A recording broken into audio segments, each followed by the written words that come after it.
And welcome today for our 10th day of our 12 days of COP28. And this is our antidote to COP28, and we call on people to think about who's making the world better, who they think is making the world better, redirect their spending to them to encourage them and help them along. And the central piece of this is our prayer meditation, and we have Farzana today to lead us in that. So without much more ado, I'm going to leave you with Farzana. Farzana, are you able to connect? Okay, that's good. So we will have you be the center so that we can have you lead us. Sir, I have shared with you my video. You can please just play on because my signals are very poor. Okay, I'm going to try and find that. Oh, that was a. Can you hear me? Yes. Yes, I can hear you. Just give me one moment while I get that sorted. I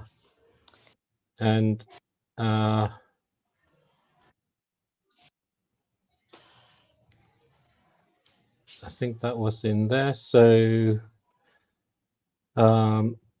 Tim, do you want to just come in for a moment and Collins while I sort this out along? Tim Collins, are you there? Yeah, great, David. I need thank you to look. Yeah. Yeah, thank you so much, everyone who is joining us. On our 10th day of our 12 days of COP, and this is our very integral segment where we are able to connect with nature, where we remind ourselves that we are sons and daughters of nature. That's where we belong, and we get an opportunity to connect with as well also with spirituality, the spiritual aspect of us. So it's really been interesting. It's really been a nice ride, 10 days into it, and looking forward to for the next 2 days as we culminate this. And Collins, maybe how has it been for you? Hello. Yeah, it's a good morning, it's a good afternoon, it's a good evening to all our viewers. I'm glad to have a team with you, David, and hello to Farzana. Hope she can hear us well as David tries to work around, the technical bit of it. Yeah. Can I ask where you share the video, Farzana? I'm trying to identify it at the moment. Okay. Oh, I see. Okay. Just one moment. I have only just seen it at this moment. Okay. Okay. So I'm extracting that video.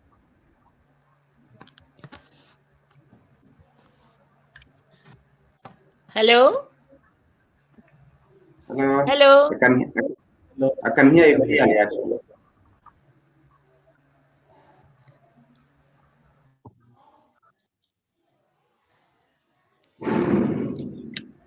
Yes, Collins, maybe if I may ask, for this particular segment, prayer and meditation, how has it been for you?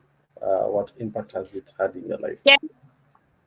Sorry, I can't hear you properly. Please, can you play my video? Yes. Farzana, we are going to do that. I've just seen it and I'm downloading it. I'm downloading the video, and then as soon as it's ready, then I will play that. And in the meantime, I will leave Collins and Tim to hold their conversation, and then I will take you and I off the screen for the moment, and then we'll join back in just a moment when the downloading has completed. So just stay with us off stage for a moment. As you know, my name is Farzana. Activities with the elementary students. In Pakistan we badly need to calm down our children, and my school give me the opportunity to do the activities with them, and it is really work. So I'm really glad to the mindfulness activities is this subject is new in Pakistan, and I This is actually studies my really interesting because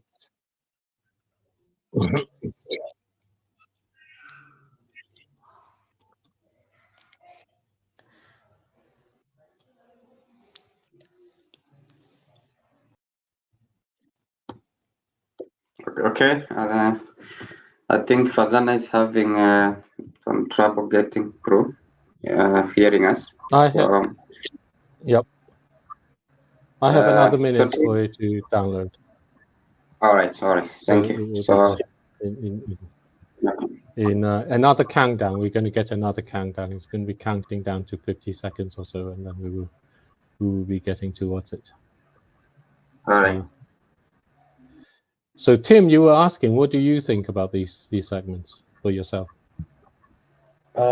Yes. I was asking Collins how this particular segment of prayer and meditation has impacted my life, and maybe if I can start, for me, especially this segment in particular, I think for one, it has helped me, manage my stress in the sense that when engaging in prayer, it has had a calming effect on the mind and body. Realizing that it's wisdom to surrender worries and seek support from a higher power, and this has a way of reducing stress and anxiety.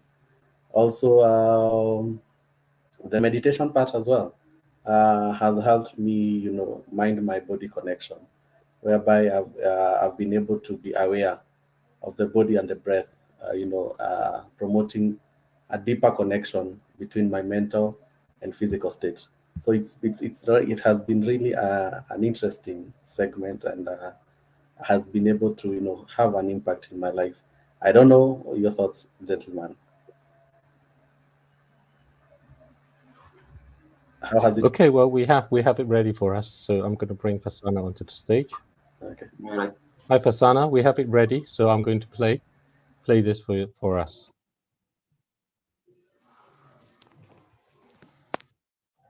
Let's talk about why mindfulness is so helpful.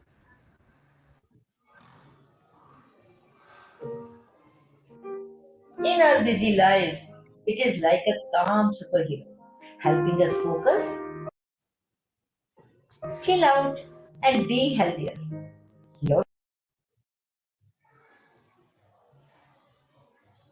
Just going to create some room on my laptop because this is very large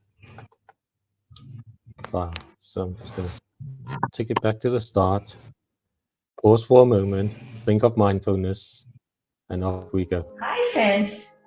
Let's talk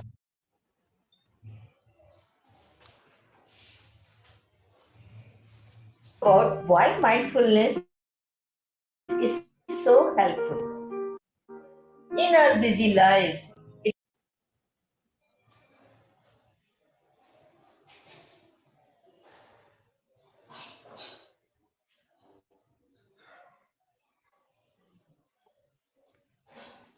I think I need to create a bit of space on my computer. It's a rather large file today that we have to play. We have not had the opportunity to reduce it, so I'm just doing some work necessary to remove most of the things which are unnecessary on my laptop. So I have all of that, and then this is here. So let's try that. let's talk about why mindfulness is so helpful.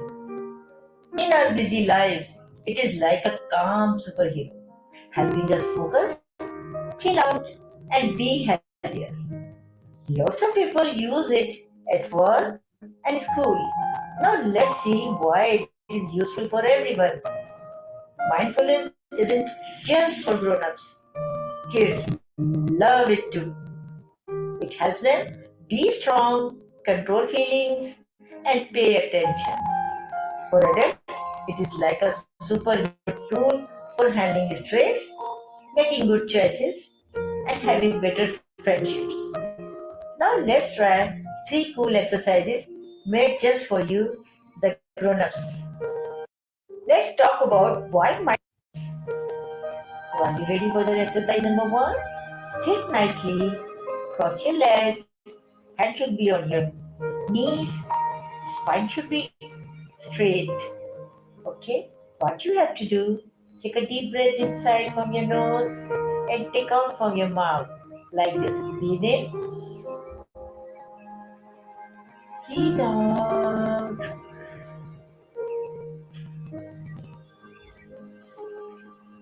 Breathe in, breathe out. Breathe in, breathe out. Now this time, I'm going to use this ball. Just focus on the ball and you have to focus on the speed of the ball. When the ball will stretch like this, you will take a deep breath inside. When it will squeeze like this, you will take out your breath from your mouth. So are you ready? Let's start. Breathe in. Breathe out. Breathe in.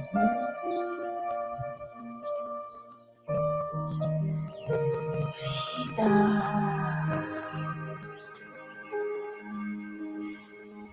Breathe in. Breathe out.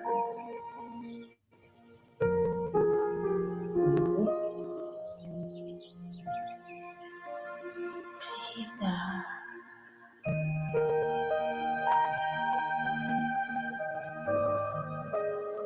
Exercise number 2. Calming down. Look at this bottle. I'm going to shake it. Can you see the glitter inside? Just look towards the bottle. All the glitter is going down, down, down.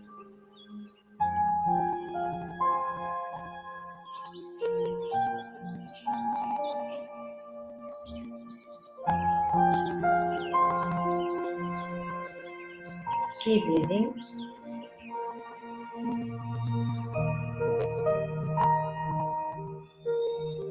Can you see the transparent bottle? Yes, I'm going to do it one more time.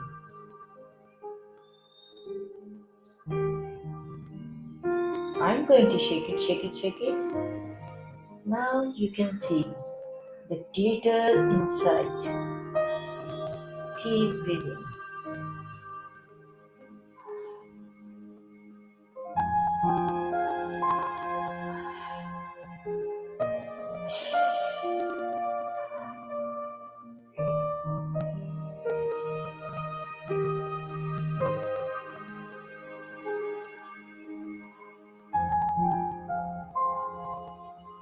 You can see the transparent bottle now. One more thing I'm going to show you. Look at this jar. I'm going to shake it and just keep breathing. Look towards the jar and breathe in, breathe out. Breathe in, breathe out. Breathe in, breathe out. You can see the transparent jar is here.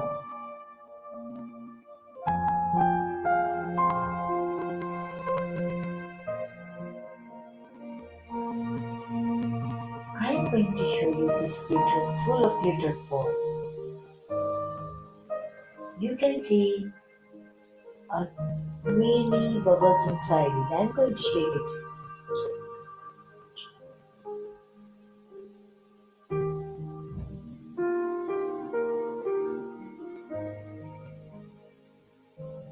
Wow.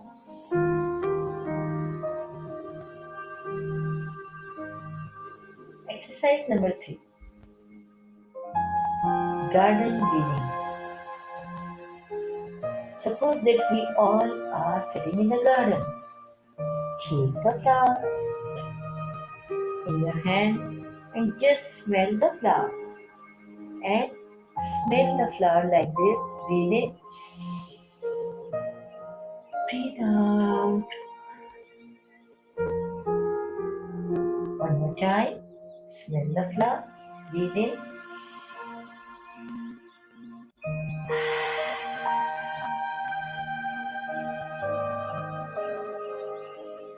Breathe in.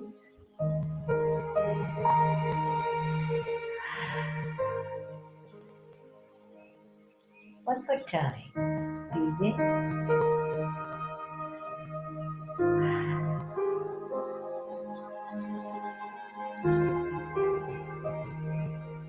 Now, when we are sitting in the garden, so what we are going to do, this time we are supposed to be a honeybee.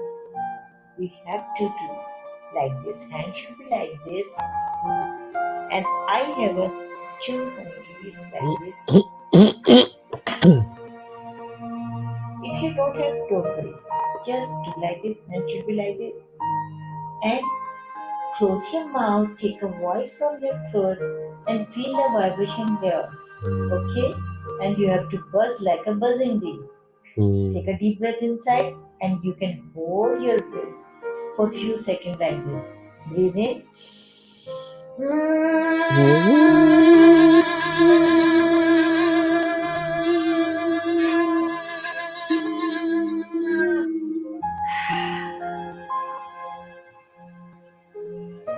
One more time.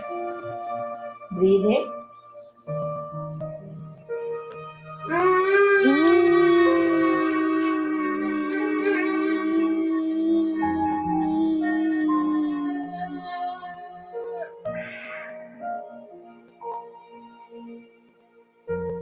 Thank you. These were my 3 exercises. I hope you enjoyed it. Thank you so much.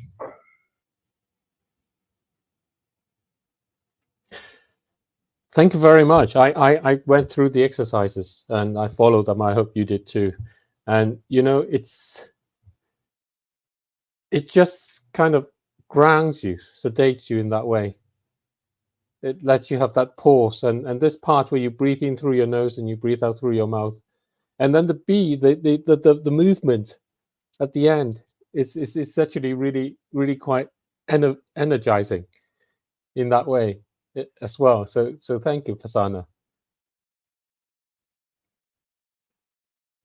So Thank you very much. All these exercises, it is really designed only for the kids also, because the children love to do something new, and they want to learn with fun. So I made it the exercises because the children, they spend so much very short. So we need to calm down by these activities, and mashallah, it is working. These exercises do work. yes, and I love the glitter, the sparkling part, and the way it settles, and it settles so quickly and just seems to takes over. Exactly, yes, it is amazing. It's just remarkable. Thank you very much for sharing your time and sharing your technique with us. We really appreciate that. It's been a very important moment for us. Thank you.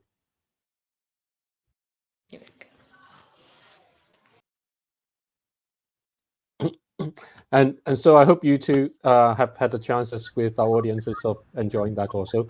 I'm going to leave this for the moment. And Collins, just to let you know, I'm working on the documentary and I'll indicate to you backstage when it's available and ready. Thank you. Okay.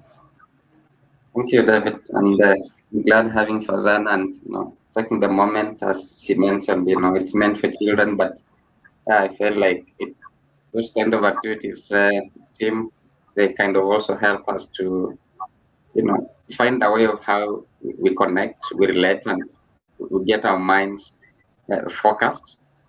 And yes, I really enjoyed it, and it's a learning also for me to take time in the busy schedule of this city to be able to meditate and find peace within. Yes, Tim. Yeah, sure, Collins. It's been a great moment where you just pause for a time and you just connect with nature, connect with a higher being rather than you. And it's really an interesting moment. It's such a so therapeutic, if I may put it that way. And Yeah. yeah, we've made it to the 10th day. Well, it's been Yes. a journey. How do you feel? Yeah, it's been great getting to hear amazing work from the different parts of the world. Yeah. Prayer and meditation, inspiring stories about what people are doing across with regards to climate action and making the world better. And of course, a chance to also have fun with the comedy, David Richard, and the comedy section that comes along. It's usually at night in Kenya, and I find it following through YouTube, and yeah, it's a way that we are actually be able to communicate serious issues using comedy. I found it to be also very inspirational in a way and special. Yeah, Okay, great. I cannot agree with you. I cannot agree more with you, Collins, on that. It's been an awesome. It's been a great experience, and probably I think after the 12 days, I'll have to readjust my system because it will take time to. I'm used to tuning in at five East African time here, so maybe on 13 I might find myself joining in, to our audience and trying to connect with them. But anyway, it's been yeah, great. It's been a great journey, and I'm enjoying every bit of it. So today, Collins, to our viewers, we have aligned a couple of conversations, interesting conversation. We'll be having some live guests, a live guest who is Hawi Rapudo, doing incredibly amazing job, as in connecting young people with opportunities available in the technology, in the tech area. But to start us off, we'll have an interesting conversation that took place, between Father Steve and Father Steve, who works at the UN, and David, and they're just trying to see how they can be how having a conversation on how we can be able to um, come up, address this issue of oil, coal, and gas in a more genuine and an honest way. And I know it was just an interesting way how we can actually even use it, not fall to the bait of allowing people to the bait of what do you call it, carbon credits, which essentially is just to you're getting someone is getting a right to continue polluting the environment. So it's an interesting conversation which I want us to enjoy, and you just listen from it. So I hope you enjoy this, and connect with you after this conversation.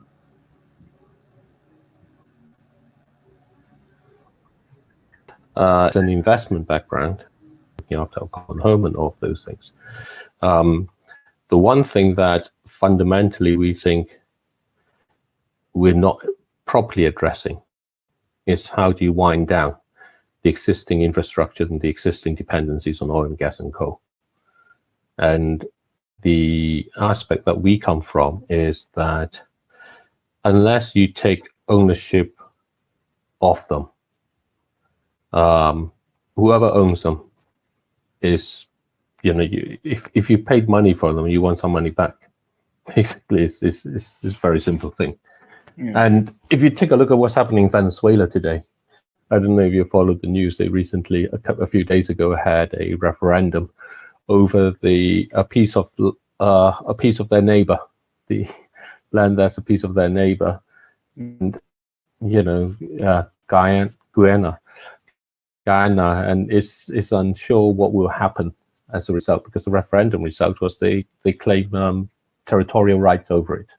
They claim it's part of theirs, and they've done so because that piece of land recently had big discoveries of oil and gas. Mm. So, so you can't ignore the fact that everywhere from Uganda to Ghana to Venezuela to everywhere you can think of, 47 of the countries out on the continent of Africa are actively exploring for oil and gas and coal. And so our side was, how can you manage that? How can you do that? Before I go on further, I wanted to ask, just what are your thoughts, and maybe something understanding better about where you are, your position, and it's permanent that you are with UNAP or the Holy See Office, or how does it work for you in where you are? Okay, because at the moment, under our office and the Holy See, we have, for the non-proliferation treaty of oil and gases, because these gases and the fossil fuel are choking the world. And as you say, we must try to help keep them underground. And that means you have to do something, because those countries claim that that is the way they can be able to develop. That is the way they can be able to earn money, and therefore they are so hell-bent on making it work. And I was telling you yesterday in the chat, you remember the president of the COP28 himself said that there's no science behind exploration of oil. So to mean that they are not planning to stop it anytime soon, and therefore we must raise voices. Even during the COP, the speech of the Pope that was given on his behalf by Cardinal Pietro Parolin, the Secretary of State, he mentioned about the world stopping the use of fossil fuel, and especially extraction and beginning new extractions, because the issue is that there are those that have been going on that needs to be closed, but also there are new ones that are still being explored and they begin new extractions in different parts of the world, and all the byproducts that they produce, all the carbon emissions, and now there's this coming issue in the name of carbon credit that is, for me, is a license to pollute. Because somebody says, I have paid for the carbon credits in another country in Africa, yes, therefore I can continue doing what I want. It's like saying I can pay for the carbon footprint and fly as much as I want because I already paid for it. But that the effects it brings is still very cross-cutting for everybody, because the pollution continues to go. And then sometimes even the deals that, because we are saying that we are also trying to alleviate poverty, because there are people who suffer from the adverse effects of and even so much hurt by the loss and damage, the first thing that was passed on the first day of the COP. And people are promising money, but they're promising money because they are continuing to polluting the environment. So I'm going to pay and I continue. So there's no solution to the problems that are happening, because money is everything according to them. So long as I pay my 100 million to those people, then I continue doing whatever I have been doing well and good. And therefore, as you say, that we have to find a way of keeping those oil and gases and coal where they are, so that they don't get being exploited, being excavated and the rest, because and that means that we also must find a way in what do we do with these other countries, because those people, like for example the oil project in Uganda and Tanzania, the EACOP, the East African oil pipeline, and they say the longest heated pipeline in the world, about 1,500 kilometers, passing through homes, through water bodies, and all the adverse effects that it may bring. The other day, yesterday, I was seeing that some people were charged in court for not allowing their lands to be used. They didn't even know that they were charged. So only to be informed on 8th, they're supposed to appear in court, I think on Monday, and the case was mentioned on 4th, and they didn't even know that they have been charged. So yet the land was yours. So all this adverse effect that is being brought by this, and all that this issue will bring through. So you see, there's one problem also that Uganda has cut, for example, Uganda cut ties with Kenya because Uganda is a landlocked country. So they need Kenya for the port, for the oil, and they had a disagreement. And you see, if they use the port in Dar es Salaam or in Tanga, it's a very far distance that they still need to use Kenya and for all that. And therefore, they need to, they are hell-bent that this ECOP must work, because that is the only way. If they don't use Kenya, they have to bring the oil from the Tanzanian side to the Ugandan side. So we must also help to get a solution, because now we are trying to create, as I was saying, the integration of these countries, but then they still don't agree on the trade terms, on the business terms. And this is mostly actually caused by corruption. When they broke the ties, they said that they pay $31 extra to what they're supposed to pay when the fuel comes to this country, because not of the country, but the cartels who are bringing the fuel. So, you know, we're talking about a better world where people are conscious of what they're doing, that, you know, the ripple effect, because you see now, this is a ripple effect for a whole country. So we want a better world that, as we talk about the stopping of the fuel, of the oils and all these, when we stop them, are we going to have a better world where people are consciously aware of the effects of what they do, the effects of the climate, the effects to humanity, to the poor, to those people who are hustling, who have no food, who, instead of having one meal a day, have 1 meal in 2 days. Yes. So my take is that we must create a conscious mind and a live one to all of us in all classes of life. I think in that way, where we come from is clearly we have an agreement with, you know, what you talk about and what we think of, and from our side, we have a much more pragmatic attitude, which comes from our investment background, which is, you know, if I'm an investor and I'm buying into oil, for example, you know, Tullow Oil has explorations in, you know, Kenya itself, for example, as well as West Kenya, even Ngami 1 field there. And the aspect of it is that we need a mechanism in order to actually bring about an end to two sides. One side is that the current production, how do we reduce the current production of oil, gas, and coal? And the other side is the reserves. How do we reduce the recognized reserves of oil, gas, and coal in that way? And if we don't have a mechanism that can be actually used, which doesn't depend on agreements between countries as a global country, because we know that you're not going to get, what's that phrase? Turkeys don't vote for Christmas. You know, the onus as being demonstrated by the countries that depend on oil. So next year, the chances are COP29 will be in Azerbaijan. 90% of the export revenues of Azerbaijan comes from oil and gas. So again, it's going to be in a country which is which its own people has to depend on oil and gas to live. So they are caught by essentially what we consider as an economic trap that we have unwittingly created for ourselves over time, without knowing. If we had known before this was going to happen, we may not have done it.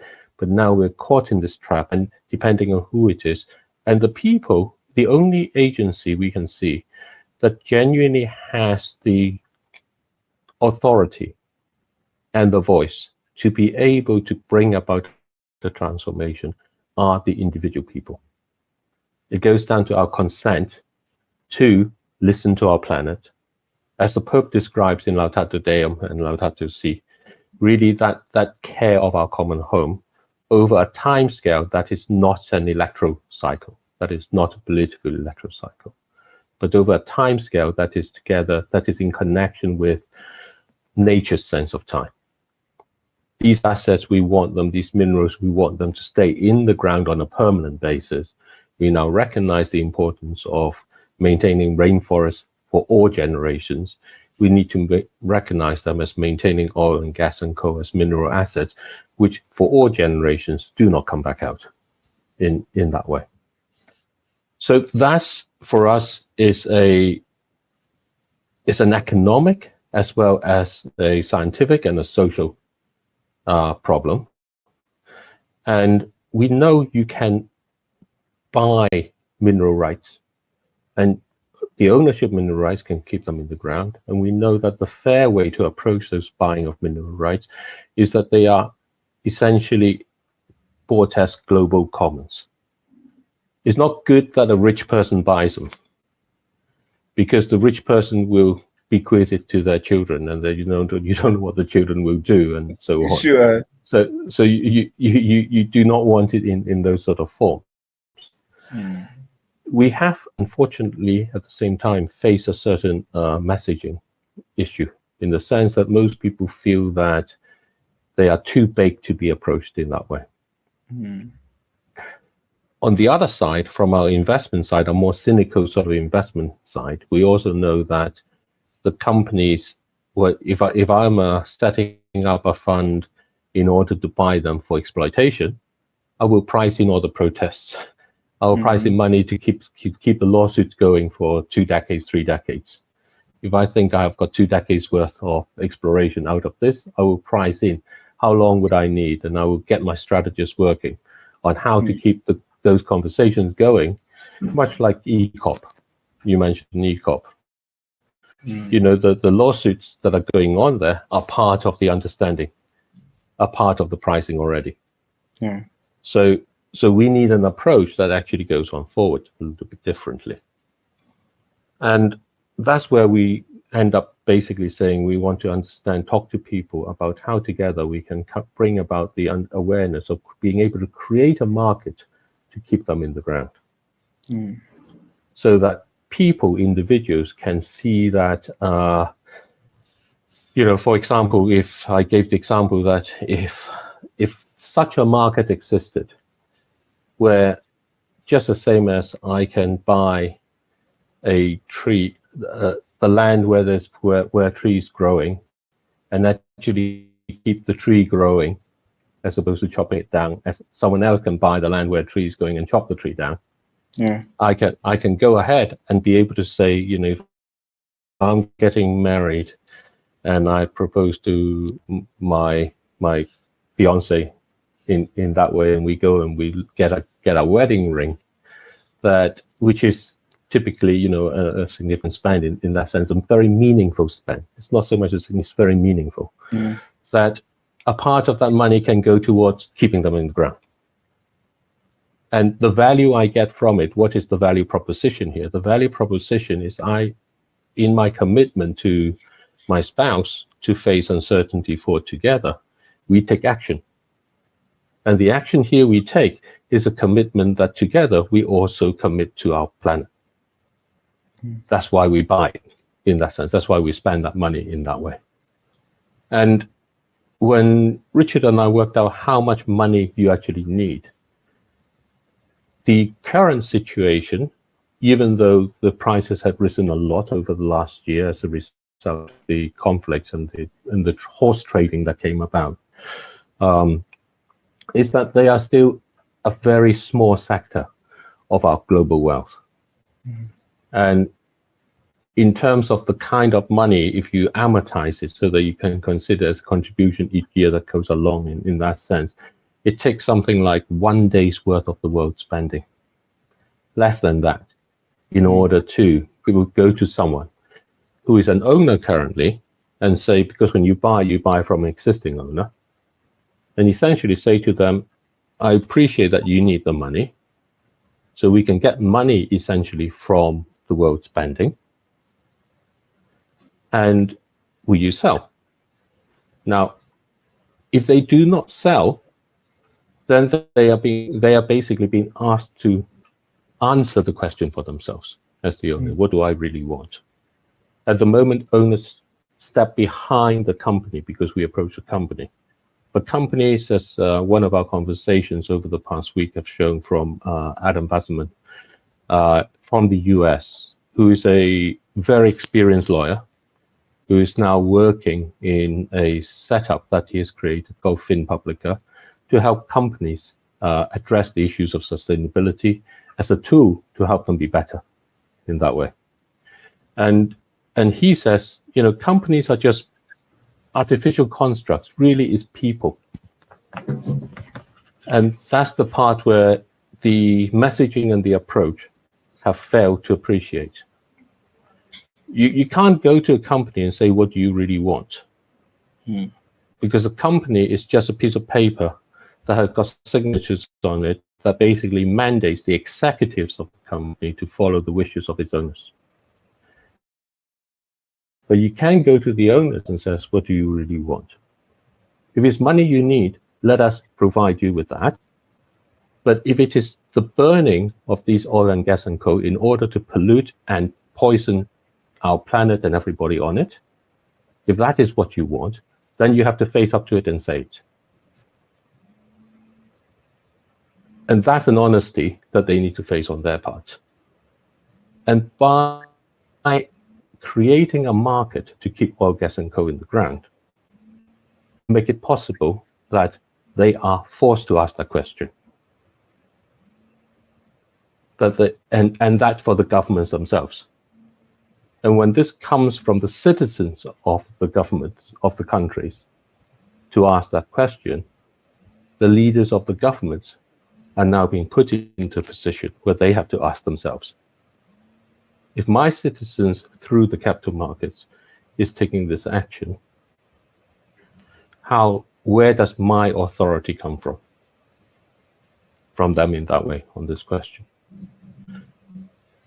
So this is, you know, the practical aspect of, can you actually create such a market and so on? You can create a market in anything, as we've seen in the past few years, you know, with the various metaverse type things. You know, you can create a market where you buy, in sometimes past, you can create a market where you can buy a piece of land on the moon or on Mars or something. You can create a market on basically anything you like. Here is a genuine market that's based on the actual physical rights in that way. So it's the tangible thing, because all these things are tangible minerals. And people like Global Energy Monitor have mapped out what they all are. And in fact, the big investment banks are extremely knowledgeable about these things in that way. And plenty, Restart Energy, there are plenty of organizations and firms that actually know exactly, you know, how much gets pumped out, how much is licensed in this field, there's all the geological surveys and so on. So it is actually quite a practical and pragmatic thing to be able to do. The part where Richard and I have felt when we've talked about it before is that there is an awareness barrier to cross over. And that's the barrier to cross over, to say, for people to say, actually recognize that this is possible to do. And whether you have, and also an awareness barrier to say that actually we really absolutely need to do this. So two sides, the reserves, and the other side, the current productions. From the current productions, the approach can become one where if you bring on so much renewable energy, it should be possible for a pricing to be established so that that amount of energy is taken off the current production. Some fraction of that. So if we triple our renewable energy by 2030, as is the call out of the COP meetings, that extra 2 units that we're getting on top of the one that we have, which is what tripling it, should correspond to taking off some fraction of that 2 unit from oil and gas and coal. And the interesting thing is Richard and I did a straw poll on LinkedIn to see what people think, whether they think it should be 100% replacement. You know, if you create a kilowatt hour, you take out a kilowatt hour, right? Should it be 50% so that you get some increase in energy still, you take off half of it, or none of it, or whether they should both increase? And the response out of that poll is people feel they should both be increasing. So people have bought into this idea of reducing the energy mix, which you can achieve by increasing both still. And they have bought that story more importantly than the idea that actually we have to reduce them. So one part of that awareness is be able to communicate the story to say it's not just the energy mix. It is the actual quantity that we need to focus on. And when we focus on the actual quantity, we bring about a different awareness of how we use our energy and what is the transformation transitions we each find is appropriate for us. So that's one part of this, of being able to communicate that, understanding how to come about that. The other part is this aspect then of saying, if it is the actual quantity and we do need energy along, then what's the most appropriate sort of way to help people with their livelihoods? That's different from saying what's the most appropriate way to help people with their energy. And the big business world has operated on it to say that let's focus on the energy because I can deliver energy and I can make money from it, and government can subsidize me to put up a solar farm and a wind farm and so on. But for many people in areas which currently are not served by big energy grids, or where the energy grids do not have the infrastructure at the moment to support a lot of those things, it's not addressing the livelihoods of the people in the access to the energy that they can alternatively find. So that again becomes a case where the important question has been sidelined, because it is much easier to talk of a lot of money being needed than how can we actually provide individuals with their dignity, that they have livelihoods in that way. But we need to address that, because if we don't address that, then we cannot have the support of people to think that they can have a world without oil and gas and coal. And so the two for us come simultaneously. And then the other part, then the very big important question of how can we create this market of keeping oil and gas and coal in the ground, is one of desire, is one of asking people to say, do we really want this? Can we have this? And this is where our conversation, I would really like to get a sense of, how can we continue this conversation and bring on other people and help find some ways to approach this and have people really to say, yes, this makes sense, we would like to do this. It addresses the question you say of carbon credits, for example. The current situation, carbon credit is you grow your tree so that we can burn. And we know the fire will eventually burn over to the trees we grow. So it's just a delay. In that way, it's even worse than that. It rationalizes an evil action, which is the inaction of having to face our own transformation. Sure. By saying we burn in that way. And this aspect of saying, actually, what happens is we make the credit out of keeping them in the ground. Then we are saying, even if you have to use it at the moment, these credits tell you will not be able to continue to do this. It is like when I have there are two ways to look after your teeth, basically. One is keep going to the dentist and, kind of keep buying expensive toothpaste and all the rest of it. The other is be careful with your diet, don't have all the fizzy drinks, kind of make sure you brush. you brush well, but and even when you brush, I was with a friend who was a Maasai, and he showed me how he uses this particular twig. You chew it until it's soft, and then you can use that to brush along and so on.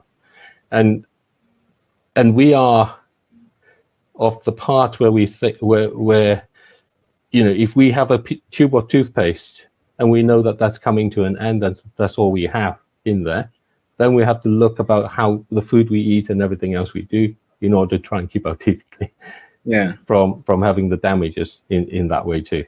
And that's where a credit that actually comes from saying, look, this is bringing about the end of these minerals from being burned, prompts people to start thinking, hang on a minute, I now have to change.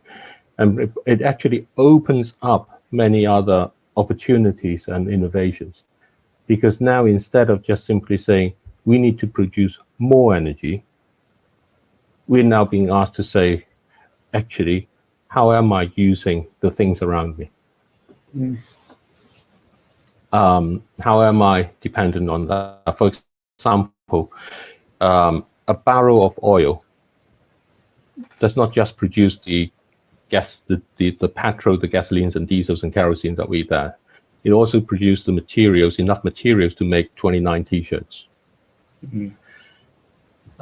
And we use over 100 million barrels a day, which means each day we have, out of that 29 million, 2.9 billion T-shirts each day.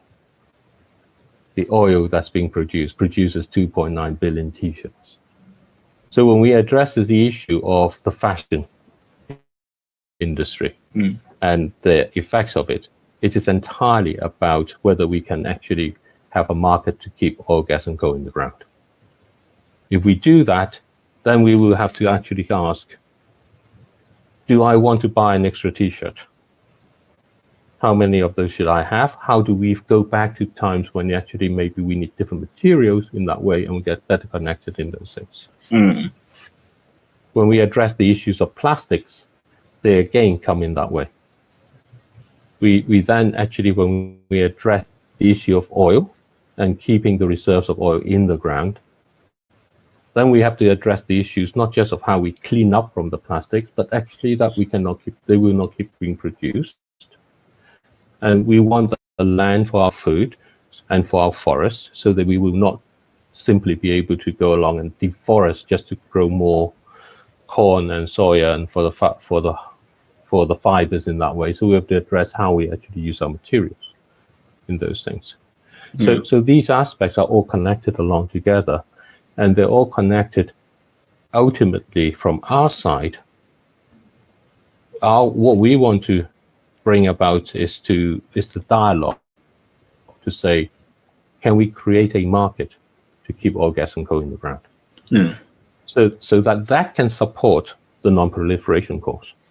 That can become a genuine practical mechanism that essentially goes along with the non-proliferation cause, and through it allow individuals to express this in a very practical way, and that can then feed back into the government, into the discussion.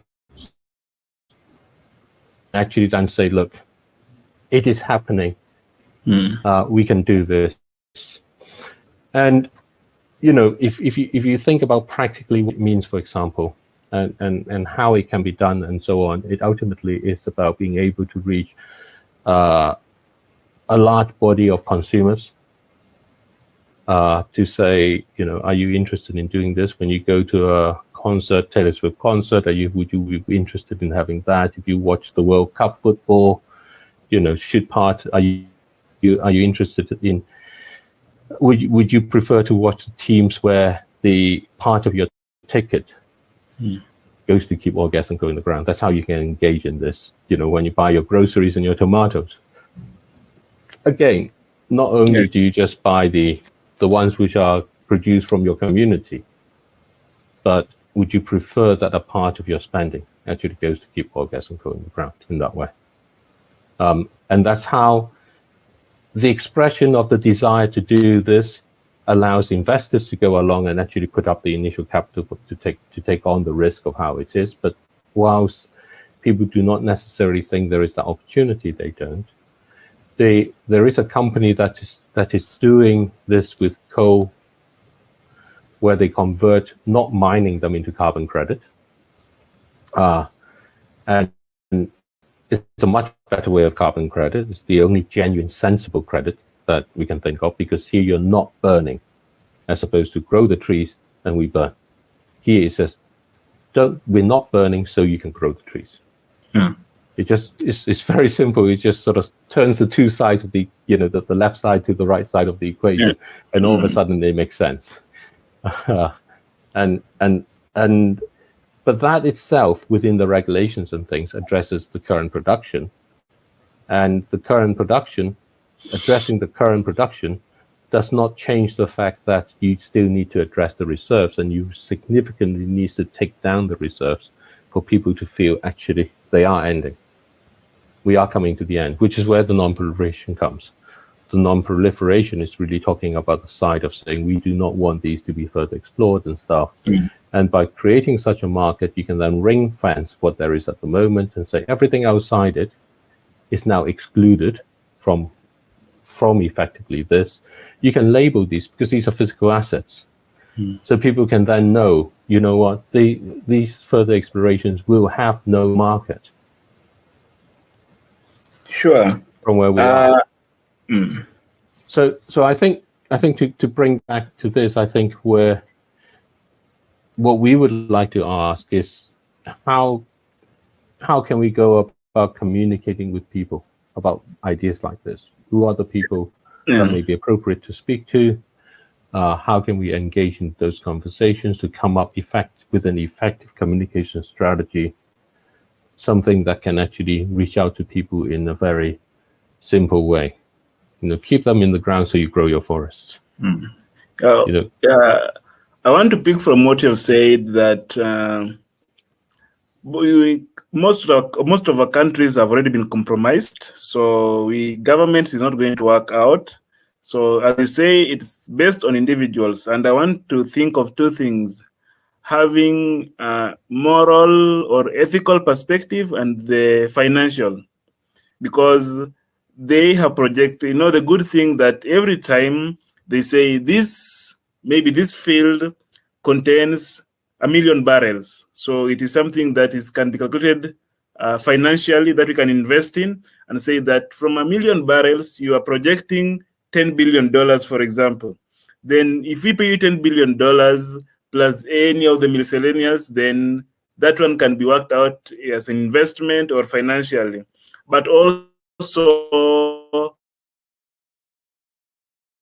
the moral part of it, that we are doing this for the sake of the better world of saving humanity. So we sell both ideas of it, financial gain to the people who would have wanted to exploit for their financial greed, and also for the sake of humanity, because as we talk about that, we also bring in the issue of just transition, because we also have to bring the ethical, just and equal and fair transition from this, because it's very funny that our countries that claim to want to do the renewable energy still put high taxes on electric vehicles, electric bicycles, and the rest. So you wonder, how do you tell us that we want to have a free gas, free oil by this year, according to the projection, but yet the things that are supposed to bring this into fruition are still being charged high taxes? And therefore, as we check on this model of having an investment and an ethical dimension of it, and as you say, we need to sell this to the people, because the problem, actually, one of the things we're talking about, in my class of integration, we're talking about the Brexit, and they're saying that the elites of the society had brought together the countries in the EU, but one thing that the masses didn't know how they gain from it, especially the youths. because it opened wide the gates of every country to the European citizens. And therefore, you see, like most of the youths voted not to stay in the EU because they felt that now since the doors are open, people will come, we lose our own jobs, and all this. And therefore, we need to have an information to the masses that they know how much this affects. Because, for example, they're going to be told that you're going to pay for the carbon credit. Somebody gives you maybe $100 just for your trees you planted for yourself. So you don't feel anything that it is bad. Actually, you are gaining, but not knowing that this from one day will come from just burning the gases to burn your own trees when they don't have anything more to burn. And therefore, we should bring this information to the people. We can have, as you always say, that we can have short videos. We can have also forums.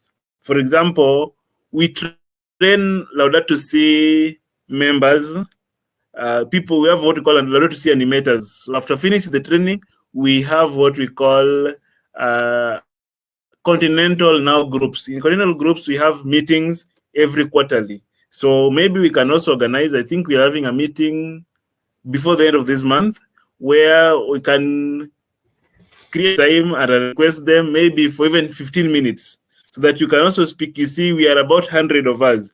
100 of us are ambassadors to 1 million people, because if every 100 person get another 100 people, they have forums where they meet. This individual meets a forum of other people with other women in the group, and we bring a change on this. So my biggest contribution is to have both financial and ethical dimension of it, that we tell the people the adverse effects of this thing that we are doing now, that when you are selling to us this oil field, you are not losing. Actually, you are making a better world for the generations to come, because you, as you sell this, you have the generation of your grandchildren and all this. If this is exploited, they'll have nowhere to live, because we are talking about absolutely. the 1.5 and we can't keep it anymore.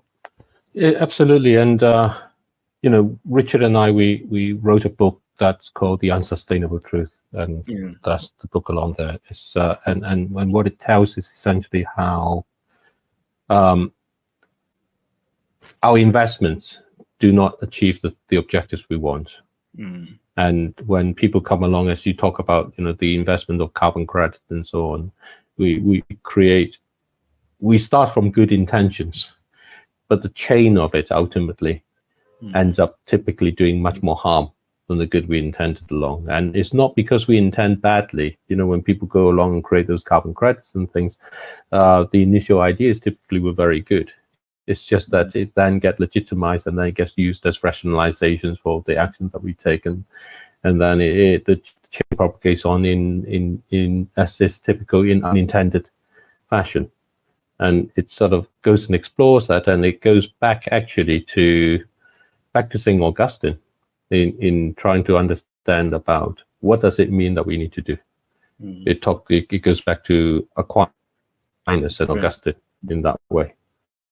And Augustine singularly, because of his realization when he talked about free will and choice, of the fact that good is not about the intention of doing good, but it's about acceptance of our limits, as opposed to feeling that if we try to get through our limits, we try to be more than who we are in a sense.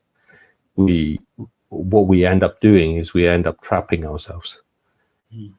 In that way, and that was very significant, because in a world where we face the challenges and we want to understand what equity and justice means, it has to mean having room that another person can have the dignity they need, they deserve in that way. And that means there are limits to what I myself should be entitled to have, so that they can have their dignity in that way. And that really goes back down to sort of our understanding of Augustine in that way, in that sense. And this aspect of Aquinas came in through that, because he had these 4 conditions of good, and they all had to be met. And amongst those 4 conditions is that the consequences of what you do must also not lead to any harm. So the intentions of the carbon credits in the way we have them today is good, and the implementations may be good in building a forest, and the outcome of that in its immediate effect providing you with money may also be a good thing. But the consequence of it, with other people taking that as a way to go and burn and pollute and continue on, is not good. And so to Aquinas' view, that action cannot be good. But in our economic world, we take it to be if any one of those four conditions is satisfied, then it is good. So we take it to say, if you're growing a forest, then it's good. If you've got some money, then it's good. And we don't have to consider the whole aspects of all of those.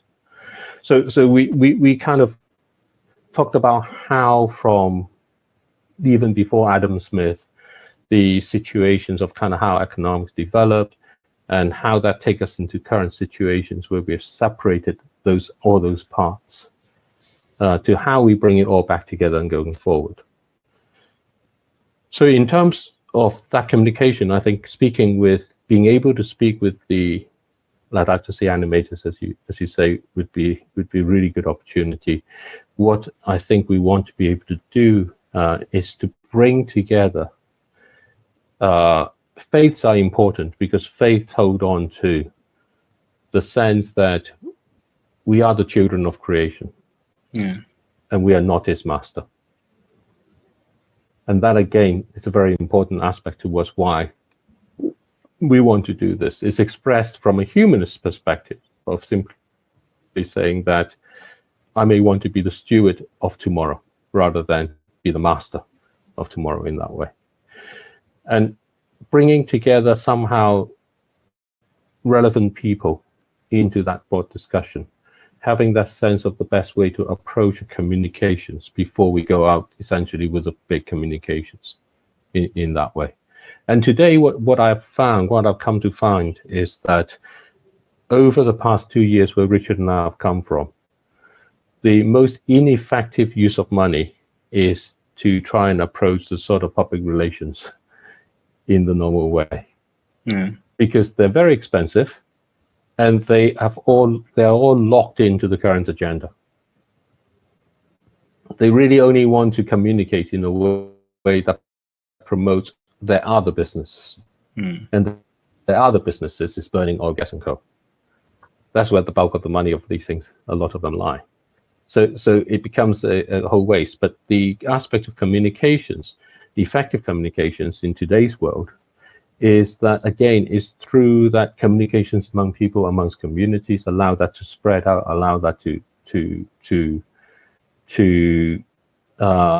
for the conversations to be had and the understanding to develop before actually kind of going out, so that it comes out all together in that way. So I think that, being able to speak with the Laudato Si animators, as you described, and having them think about, okay, how to communicate, who else might that be? Who are the other groups? What's the way to bring about the sort of opportunities and forums and talking about it in that form? So we want to really ask, kind of from your perspective, both in terms of kind of your association with people within sort of the UNAP, and also across the Laudato Si and the officers of the Holy See, and the communications with all the other faiths. This integration aspect that you talked about, Brexit, we went straight through it. It's not a story of fear from where we come from. It's a reality. It's a story of facing a truth. The world is changing. The consequence of that, and if we are to navigate our way through, which and I describe it as is a migration. It's like wildebeest undergoing through a migration across the continent. It starts at different points and it comes about at different paces, but everybody, all of the wildebeest find their way along with it. And so we need to give room for people to find their space and find their way with it. But for it to be successful, we have to make sure that we stem the flow of oil and gas and coal, because otherwise the fire will still be burning and will overrun our efforts to migrate. Mm. So that's the part where we wanted to appreciate that that is the case, but we want to bring out the reason for doing it is not a fear. It is a calling. Yeah. As opposed to a fear. It is a calling to that richer world and better future. It's a calling to reconnect with nature, to reconnect with communities. And that's where this is coming from. That's why I like to think of that example of the marriage.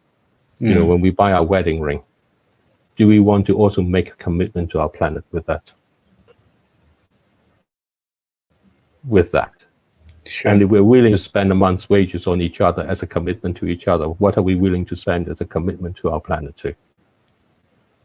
And if we have that, we address the fundamental issue that the owners of these minerals currently face, and the governments and everyone else.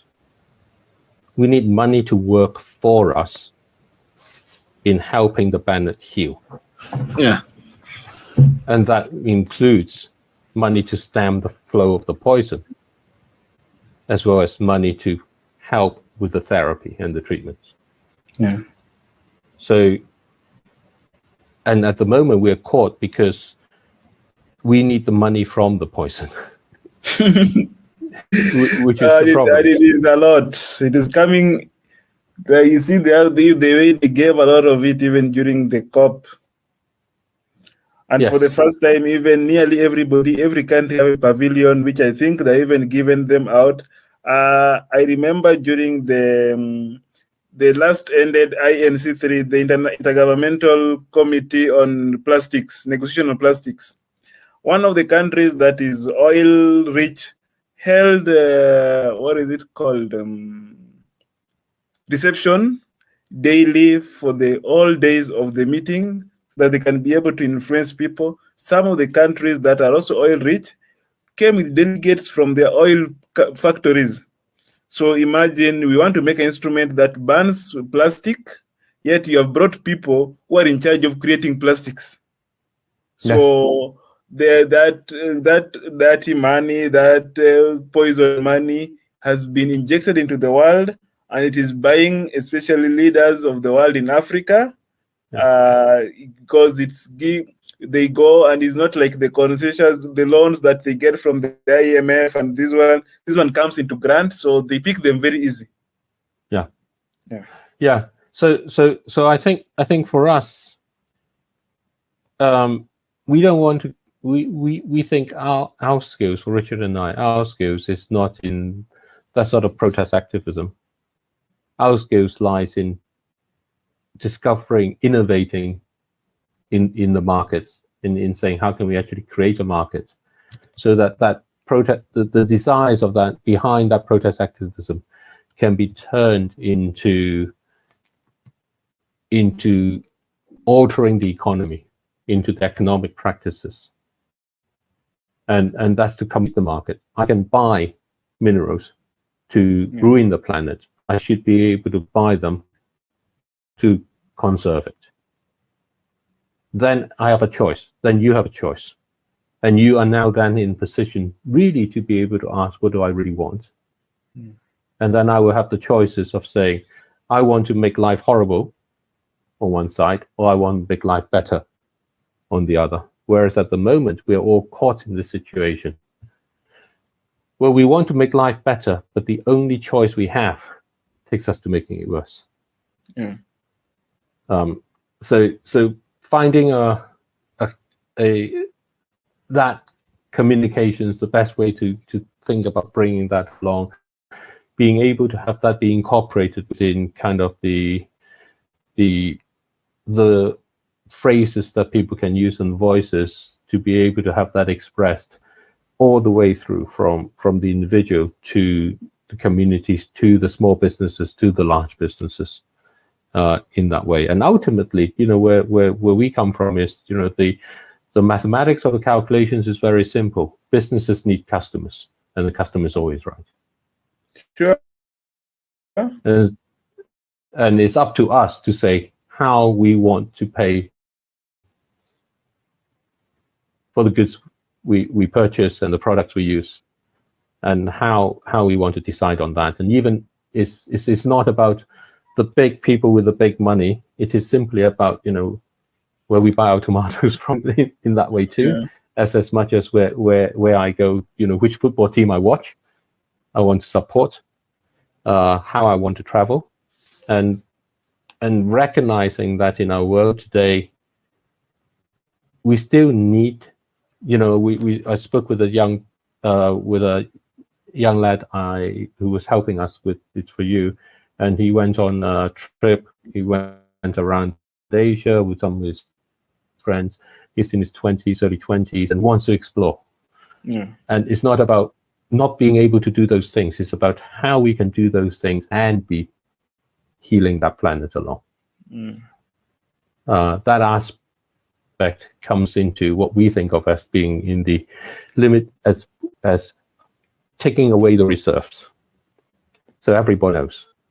And how at the front of it with the production, we're able to say, if we've created this amount of new clean energy, we're actually taking that action to replace some of the dirty, bad energy we've created. So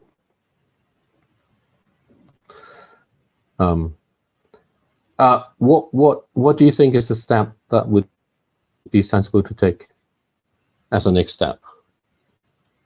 What do you think is the next step for me first is to inform the masses, because we need the individuals to be able to bring this idea to the people.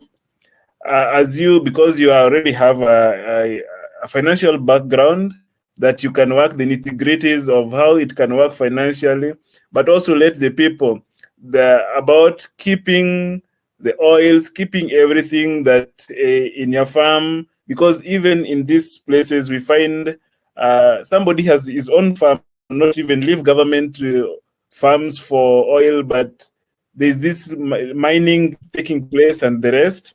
So somebody just come and start this small mining. So if we tell them that, yes, you have the farm, we can be able to have an agreement of you investing in this farm by not extracting the minerals, but maybe by farming on it, and you get paid something for owning that farm, knowing that this mineral will be under the ground. We're going to extract it, and because it's going to erode the soil. And therefore, my step is that we do information sessions, that we bring this to the people. And I will begin by, I'm going to talk to the members of the Secretariat of the Africa Laudato Si movement, that we can allocate some time during the meeting that you're going to have. And then I will get back to you about the date. And then we can have a talk with them, because that is how we start slowly. When we also have the next time they arrange for the literacy training, we can also request for time. Now this training will have now new people, and the good thing with the training, it is during the training we train people from all over the world. Only when we have finished training, like we have finished now, when they graduate, now they are divided according to their continents. But during the normal training, we have a training for all of them all over the world, from the Americans, from all the continents. Another thing we can do as part of information, if we can have a video that already explains something, and then they're either in YouTube somewhere, I can just drop them in the groups, because we have groups for countries. So that already brings the information to the people. Even before we talk to them in the meeting, they already have a background of what we're going to talk about. So so we have a problem with many people doesn't want to listen or to read. So they just want things short. So if the videos are shorter, the better. Somebody sees 20 minutes, say, hey, I'm going to take 20 minutes listening to this. So if maybe it is 5 with a clear agenda on that, then we'll be able, I can drop them in all those. We have about 10 groups of different countries that people we have trained. We have about 1,000 Laudato Si members in the whole continent. So you see, that is already a way to be able to reach the rest of the world. Yep. So mine is about knowledge, especially what we talk about. I remember even at the COP, the Holy See, one of his position was about intergenerational dialogue and also the Yes. transfer of knowledge and technology. Yes. Okay. So we do have a video that we put together in that way, and it's it's 15 minutes that has Richard and I just recently talked about kind of our thoughts. I'll just put that into our WhatsApp, and we made it into a short link along in that way, and so that it's easy, and we call it a new approach. I just send you a link into our WhatsApp there. Okay, I'll watch it, then I'll drop it to all the groups that I am in. Yeah, so that's that side of it, and obviously what we ideally want is for the people in the groups to really kind of contribute to help and think, okay, if this sort of makes sense, how is the way to make a better video? If you follow what I mean, because this is not Richard and my skills is not really in this way. How do we make it into like 2 minutes and be even more effective, and get the right mood to it? And our mood is not of fear; it's of coming together. My sense, and I spoke of this before with people, is ultimately the challenges we face is about the things that give us joy. It's about our desire for the things that give us joy. It's about our actions together to preserve the things that give us joy, and it's also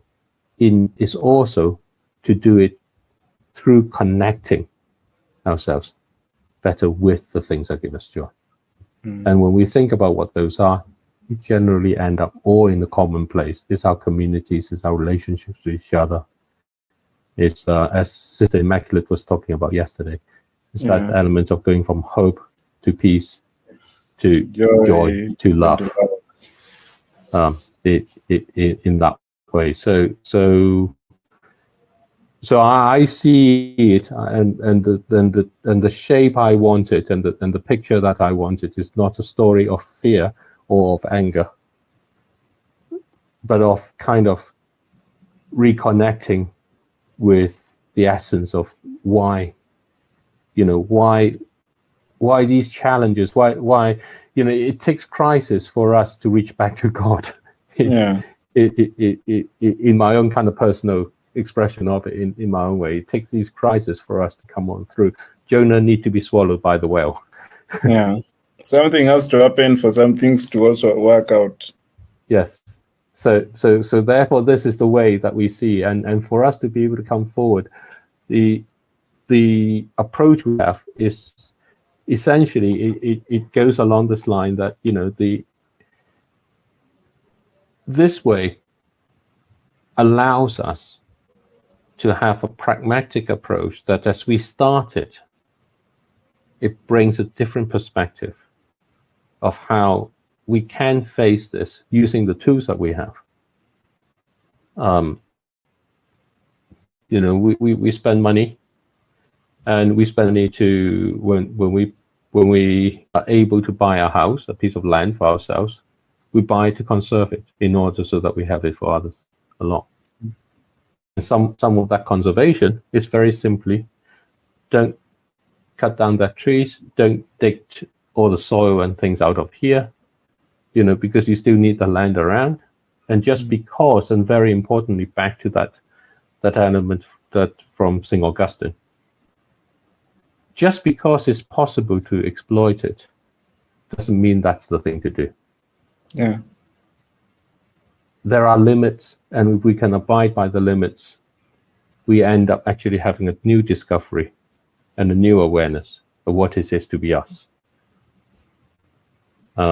So I think that's the essence of kind of behind that message of what this market is. And it seems like a strange thing because we're used to the idea of markets to exploit, whereas this is a market to protect and conserve,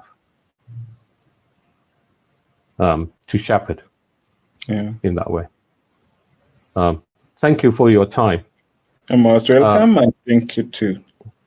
And please get in touch with what you suggest. Yes, You I'm just want going to send them a engage- message on WhatsApp now. Then by evening, I'll have got back to you. Yep. And the link there gives them that presentation we did there. And it goes along through, I think, gives a good explanation. It also gives a couple of clips there from Preston, who is actually engaged in doing this in the US. Yeah. And the aspect from where Richard and I think is, how do we make this into something that everybody can see? You know what? There is the possibility. It's not just the placard. We can actually bring it about.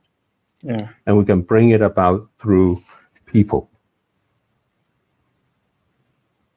By creating a new market. Yeah. So, thank you. Yeah, most welcome. So I'm watching it now, then I'll share with them. I send an email to the group, then I'll get back to you the response. Okay, thank you very much. Welcome, and thank you, and have a blessed day. You too. Bye-bye. Thank you. Collins, that was Father Stephen, David, having a great conversation on creating a market where, we're able to put oil and, coal and gas, where it belongs, that is underground. What's your thought on that? Yes, Tim, it's been a very interesting conversation. And I think for me, three things that I pick from, that. I think the first one is, the the pivotal role of the faiths and the religious community in the matters to do with the environment and climate change. And most of course, as Father Steve has mentioned, the consciousness and the awareness of the actions that we take, they have some consequences in it.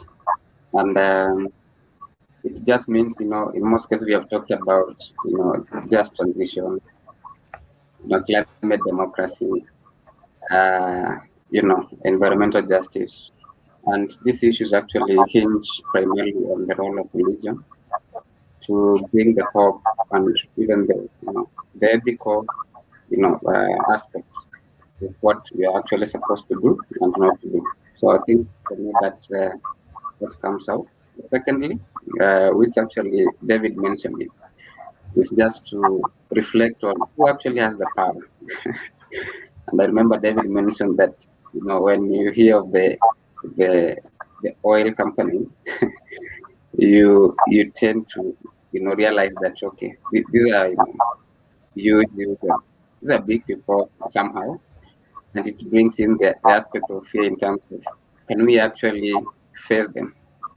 And his idea about who actually has the power, for me, it's a true message to just sit, reflect, and think through the power in the spending, like who has the power to spend, in a way that if we are a billion people and we are buying one tomato for 1 shilling, so who has the power? It means actually we have the power to actually manage the crisis. It just depends on how, because David mentioned about the awareness barrier, and which I agree. And I think it's important to have this kind of conversation all along. Lastly, what I got that is the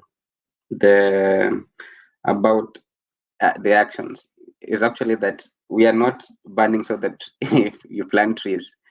So that was interesting for me in a way that probably a problem what having. So are you planting? Do I have to keep on polluting so that you keep planting the tree, or you are planting the tree because you have other reasons about that? So very interesting ideas around that, and the economics that emerge from that also as well. I'm looking forward to getting this discussion also. What about you, Tim? Great, interesting. I share the same sentiment with you, and for me, I think is the fundamental question that David asked. That suppose you have, suppose Suppose your teeth are not okay. Do you have to regularly you go see a dentist, or do you have to change your diet and get rid of the fizzy drinks and something of the sort? So I think that's a fundamental question that all of us ought to ask ourselves, even as we have this candid conversation on looking after a common home. Because I think Father Steve put it that the president of COP said that there is no science behind the use of oil. And from his sentiment, in Father Steve's words, he meant that they're not willing probably to get rid of exploring oil, and that's why they're introducing the carbon credits. It's essentially is just getting the permit to continue using more oil. But you see, with that, the problem is that we keep doing that. It's the regular visit to a dentist. You have a tooth that is aching. You have something, a tooth that is bad, and you regularly go visit a dentist. In the long run, it might not be sustainable. You'll keep doing that over and over again.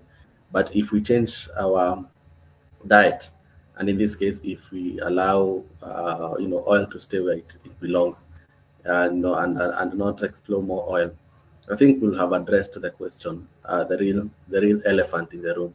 So for me, I think it also brought in the aspect of asking the real question, because it's, do we need to keep by carbon credits? Do we need to keep exploring, knowing that we continue polluting the environment, or do we really need to get rid of it? And I think when we approach the whole story in that angle, then we start driving, morality and the whole point of protecting our environment in a fair way. So that it's been an incredible conversation. I enjoyed it. I was just interested, and I was just taking notes down here, and I think we are headed in the right direction. When I hear such voices from faith-based organization, and you realize that faith-based organizations have huge influence in our modern society. So when you hear such voices, it's just a highlight that the migration has started, and and thankfully that we are that medium that is projecting this voice, which gives us even more joy to doing this. So Collins, what do we have next? Yeah, I think next we are going to get to hear from the East African Campuses and Colleges Green Network.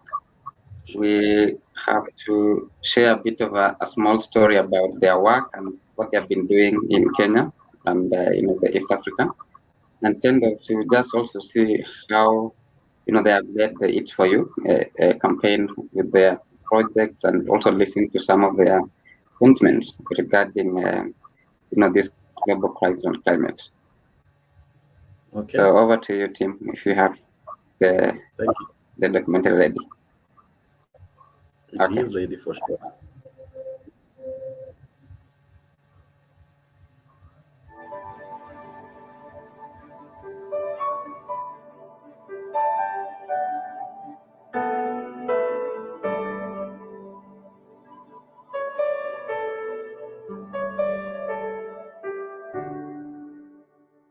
ECCGN is East Africa Campuses and Colleges Green Network.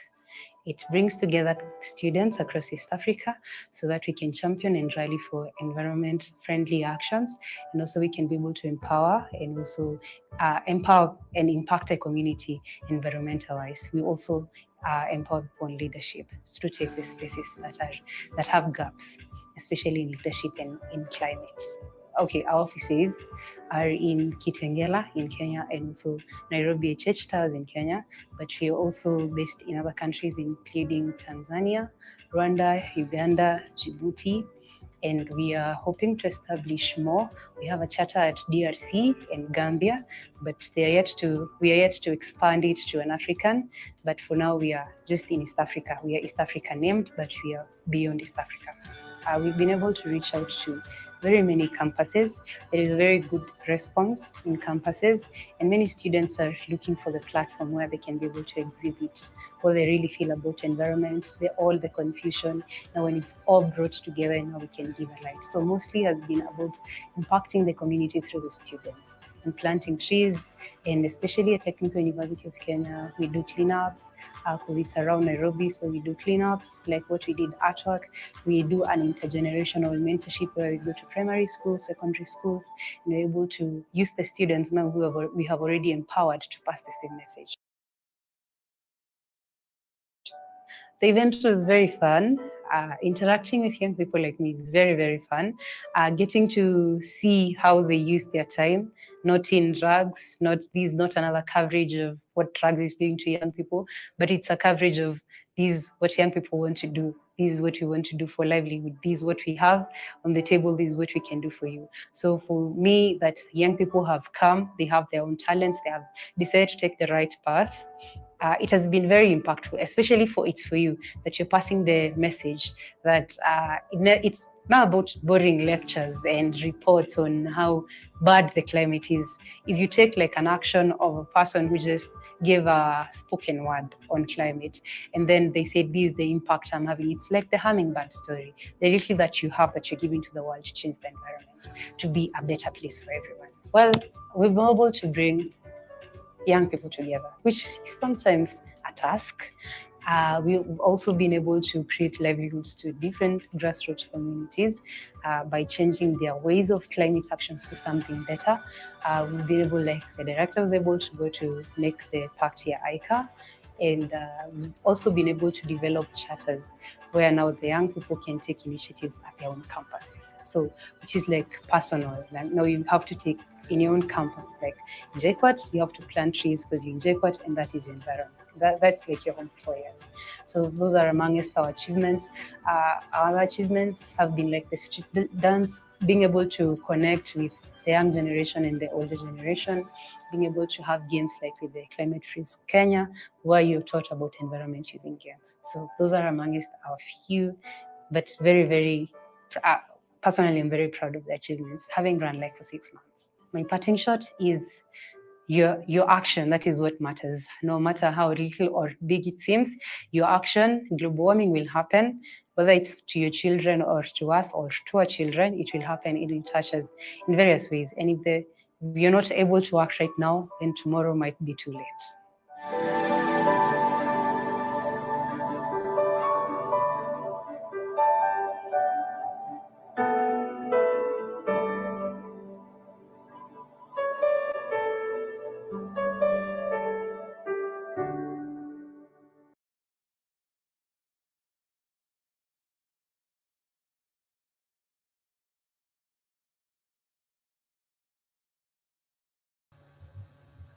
Great there. Nice conversation there by, Madam Irene from ESCCGN, and great insights that she has highlighted, and it was interesting to see the incredible work this youth-led organization has done. And for me, I think what I identified with, is how they've been able to connect with both, both generation, both the young and the old generation using music. Because I believe we're living in an intergenerational society whereby young people are supposed to learn from the old generation, and also the old generation have a responsibility of sharing the experiences to the young people so that they can be able to impact them, and create bridging that gap for ESCCG. And I found it very great and interesting. What about you, Collins? Yes, Tim. I agree totally with what you're saying, and I think for me, what inspires me is the passion that this team from the East African Campuses and Colleges Green Network have actually been driven by their commitment and the passion to reach out. And as you mentioned, not just in the universities, but they have been in the communities, they have been in the schools. They are doing quite a lot, and the aspect that they are bringing in the formal and the informal aspects that can actually raise awareness on climate issues, which for me it's really inspiring. Maybe we can get to also check the documentary they did and see how also the kind of work and the rest they are actually doing, if you have it, team.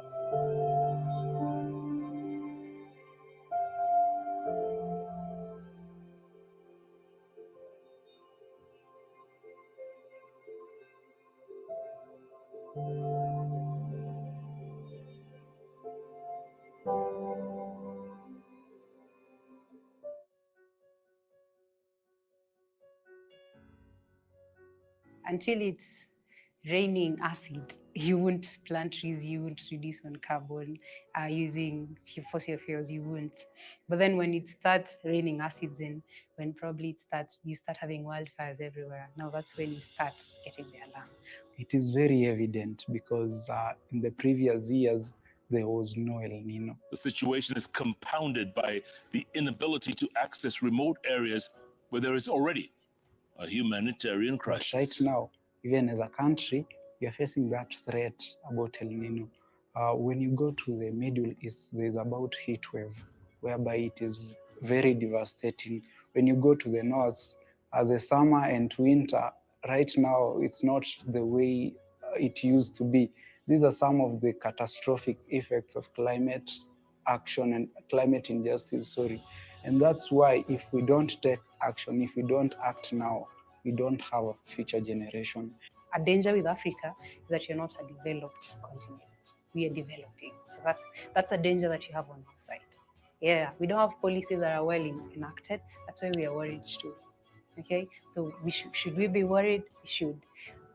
Government officials go everywhere. We had the Africa Climate Summit. Is anything being done to follow up? Probably we have a holiday to plant trees, but for how long? Which sustainable actions are we taking? Which permanent actions are we taking? That's why we should be worried, because global warming is going to happen if we don't take live actions. Life, everything has got a limit. But when it comes to mining and use of fossil fuel, there's no limit. There's overexploitation of fossil fuels, which is the main cause to climate injustice. We should get alarmed, because the reports we get every day, like we'll have a COP28, we'll have new agreements, no one is following up on them. So the thing is, it's either we're not being honest with ourselves, and that's the problem, because you have first to identify your problem. So human activities is one of the major causes of global warming. So why we should be worried is because no one is ready to put down that I earn livelihood by mining coal. So I want to stop to have a better future.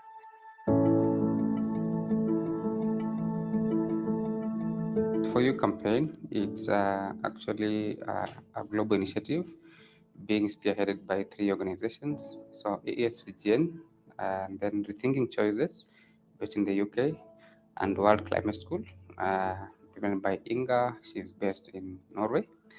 And basically, the campaign is purely about raising voices, especially for the young people, to be able to say, look, climate change is indeed real, and we have had all these discussions that happen at very high level, maybe in boardrooms, and we understand even COP28 coming through this December in Dubai.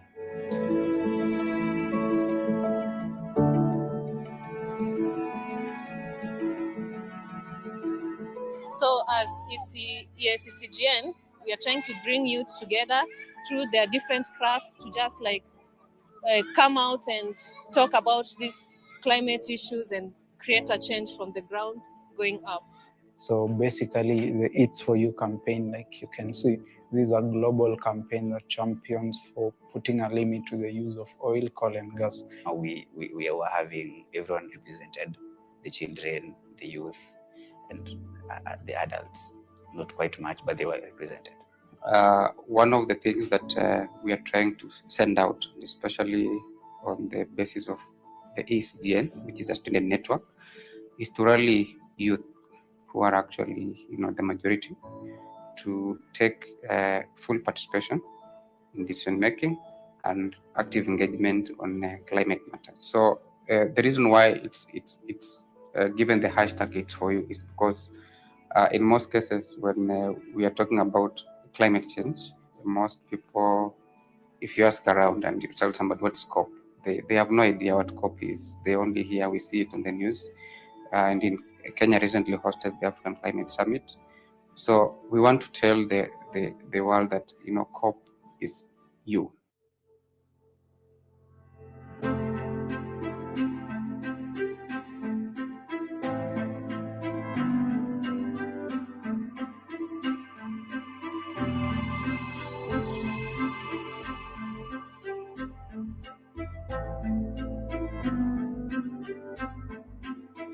So mi naitwa Washington Tete, and my group is Madare Kids Talent Hub.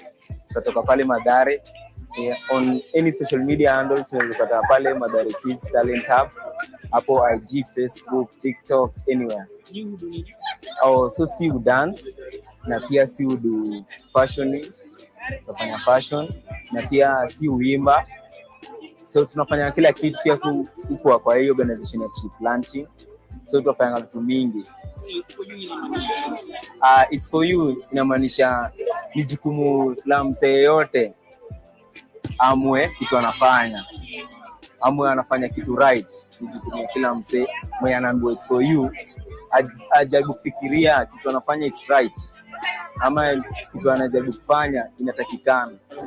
Kutumia talent especially kama mimi na dance na wenzangu. Tunatumia hiyo ku express information that environment change is very important. Inaweza help our nature to change. Kama hii time tulisikia tunaweza kuwa na hii El Nino. In case tukitengeneza environment change, it make a good difference. Mimi na feel iko sawa because itanisaidia mimi na group yangu peke yake. Itasaidia watu wengi.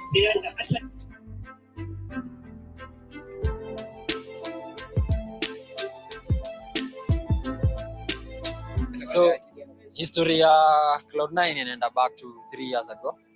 Tulipatana through different ways. Wengine ni shule, wengine ni mtaa, wengine tumegroup pamoja, unaona. So tukaform crew. Sisi wote interest ilikuwa moja.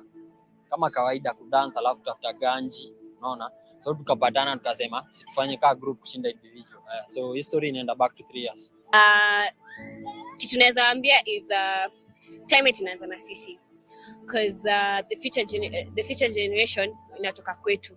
So if we don't work on it now, our future generation will have no green arts to like go to the forest, wanaenda kujibamba, wanaenda kwa park kujibamba. So it starts with you, it starts with me, and it starts with all of us.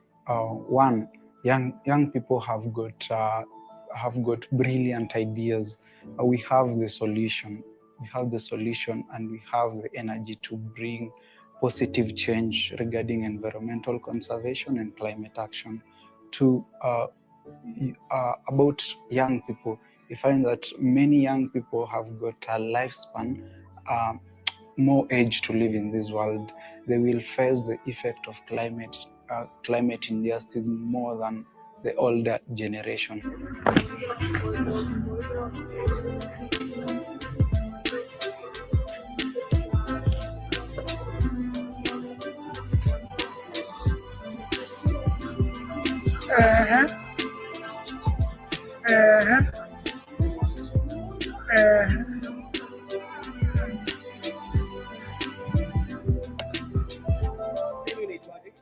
Viking Dance Company. Si tu piga dance, acting na kidogo performing arts huku kuchora hapa na pale. So far I think I've tried in my school, for example, Technical University. I've made a change through picking some trashes and putting them in the right places, educating people on the importance of keeping our environment clean and so on. Yeah. Okay, because we are in this generation, nobody is gonna respond. Not everybody is gonna respond positively for everything. So there are those who are responding positively, and for those who are responding negatively. You're welcome to join EACCGN. We are at eaccgn.org on our website, and then you'll see the link to join us. We are also on all social medias at EACCGN, at ea.gn. I think that is on Twitter. But my parting shot is your action. That is what matters. No matter how little or big it seems, your action, global warming will happen, whether it's to your children or to us or to our children, it will happen and it touches in various ways. And if you're not able to act right now, then tomorrow might be too late. We are not giving up for those who are responding negatively. We are still pushing them because, yeah, we know it's for us. Doyo, chair. Everywhere pollution, the air that you breathe is filled with dust, affecting our lungs, water is all germs invested, our parent investment, no medical bills and improper skills. As the pollution increase, our lives are at risk in the streets. Every eye is shaded with tears. Should I say it loud and clear? Our future is filled on our past and the present is here. Hope Mother Earth will hear. Our people are filled with stress and fear. This shows that the end of the world is near. I'm asking this question, where is the shade? Cheer, cheer. It's for you. It's for you. It's for you. It's for you. And it's for you. It's for you. It's for you.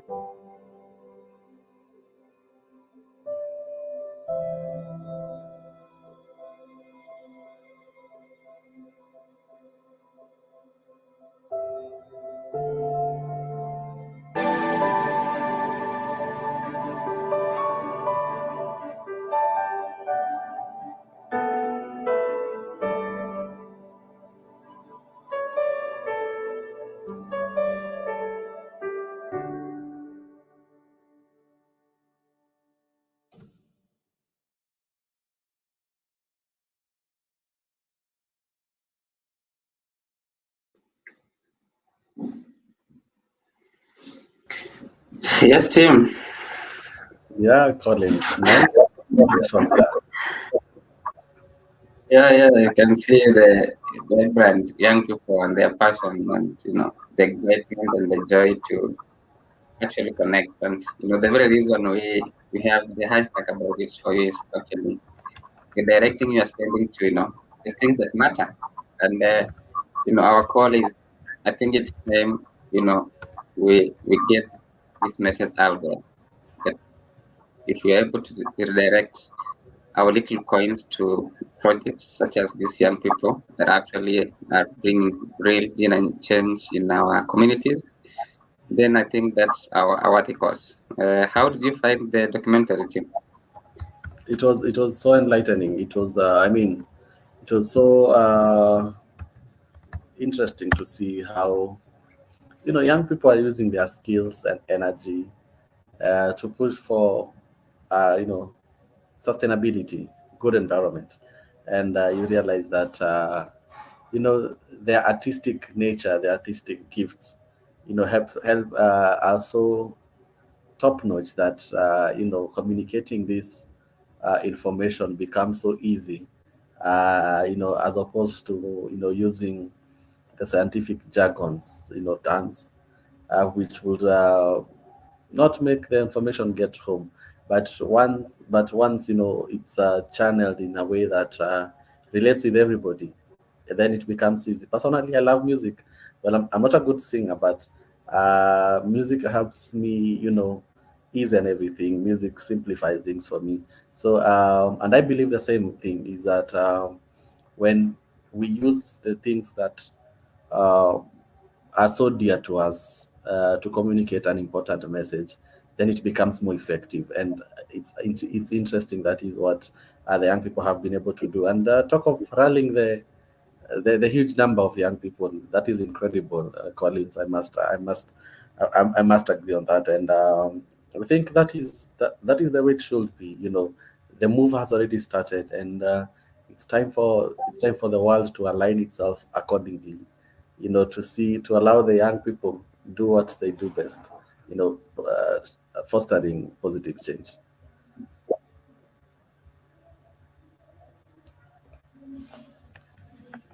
Yes, indeed.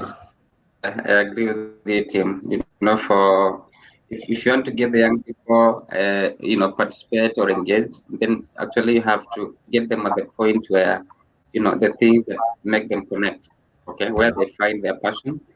And that's why I agree with you. The sports, the arts, the music is actually a very powerful tool that we can actually advance on, building awareness on the crisis and climate change, and as well as hope. Just bringing in the hope aspect that yes, together we can.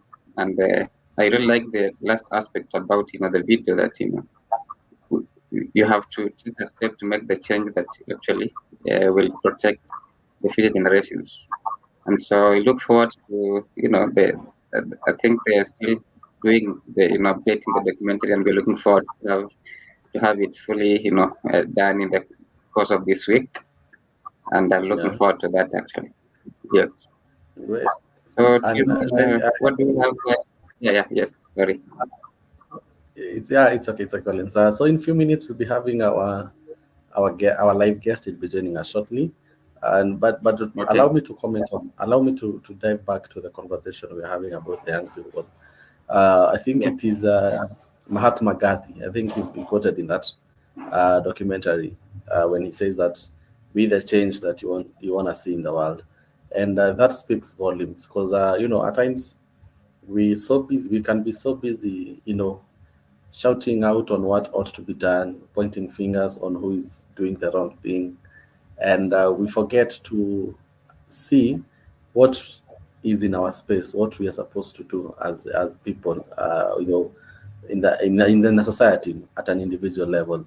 And I think with that quote, it also keeps us on toes that yes, as far as as far as there's this challenge that we are in, there's this crisis that we are in, there's that one thing that we can do. Again, the hummingbird story, there's that one thing that we can do to make the situation better. And so even and then this changes the posture of our heart even as we approach addressing the effects of climate change, that we should not focus so much on what other people need to do, ought to do, but we should first ask ourselves, what is in our space? What can we do? What is that one thing that I can do to make the situation better? And I think that for me has resonated and sobered my mind. And also, I think in yesterday's prayer and meditation segment, we were taught, a quote was shared to us about Michelle Obama, where he says that when people go low, you go high. So and I think this resonates with Mahatma Gandhi, that be the change that you want to see in the world. That even when people are doing crazy things about the environment, you can choose to go high by doing the right thing, and that will go a long way to change the whole scenario and also influence other people to positive change. Yes, I see our guest is here, Collins. He's Mr. Hawi Rapudo. So I will welcome him on stage. So Mr. Hawi, if you don't mind, maybe you can put on your camera. And then, yes, there he is, Mr. Hawi Rapudo, joining us Hi, from Kenya. Tim. Hi, good to see you, sir. Good to see Yes, you. I'm in Kilifi now. You're Kilifi. Hi, Okay, that's sir. nice. I'm fine. How are you Mr. Hawi. doing? Glad to have you. I'm doing well. Oh, I can see you guys are setting fireworks everywhere. Thank you so much, sir. That's how we know it's lovely. You can. You also have some fireworks. I'm here now you can lead me through, then I can come in. Okay, thank you. So maybe you can just start by introducing yourself to our audience and tell us who you are, what you do, and where you're joining us from.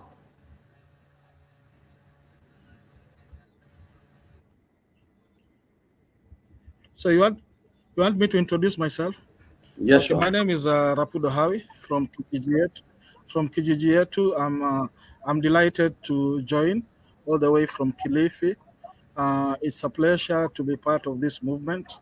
It is for you, everybody, and I believe this movement is quite vigorous, and I've been able to join it through as a kijiji yetu, and it's a pleasure to be part of this process. Thank you. We are a community organization, led organization that engage in digital transformation and also looking at issues that are affecting people, including climate change. Thank you so much. You're welcome. You're welcome, Mr. Hawi. And maybe to start us off, well, maybe you can share some of the projects that you embark on as KGGA to our audience.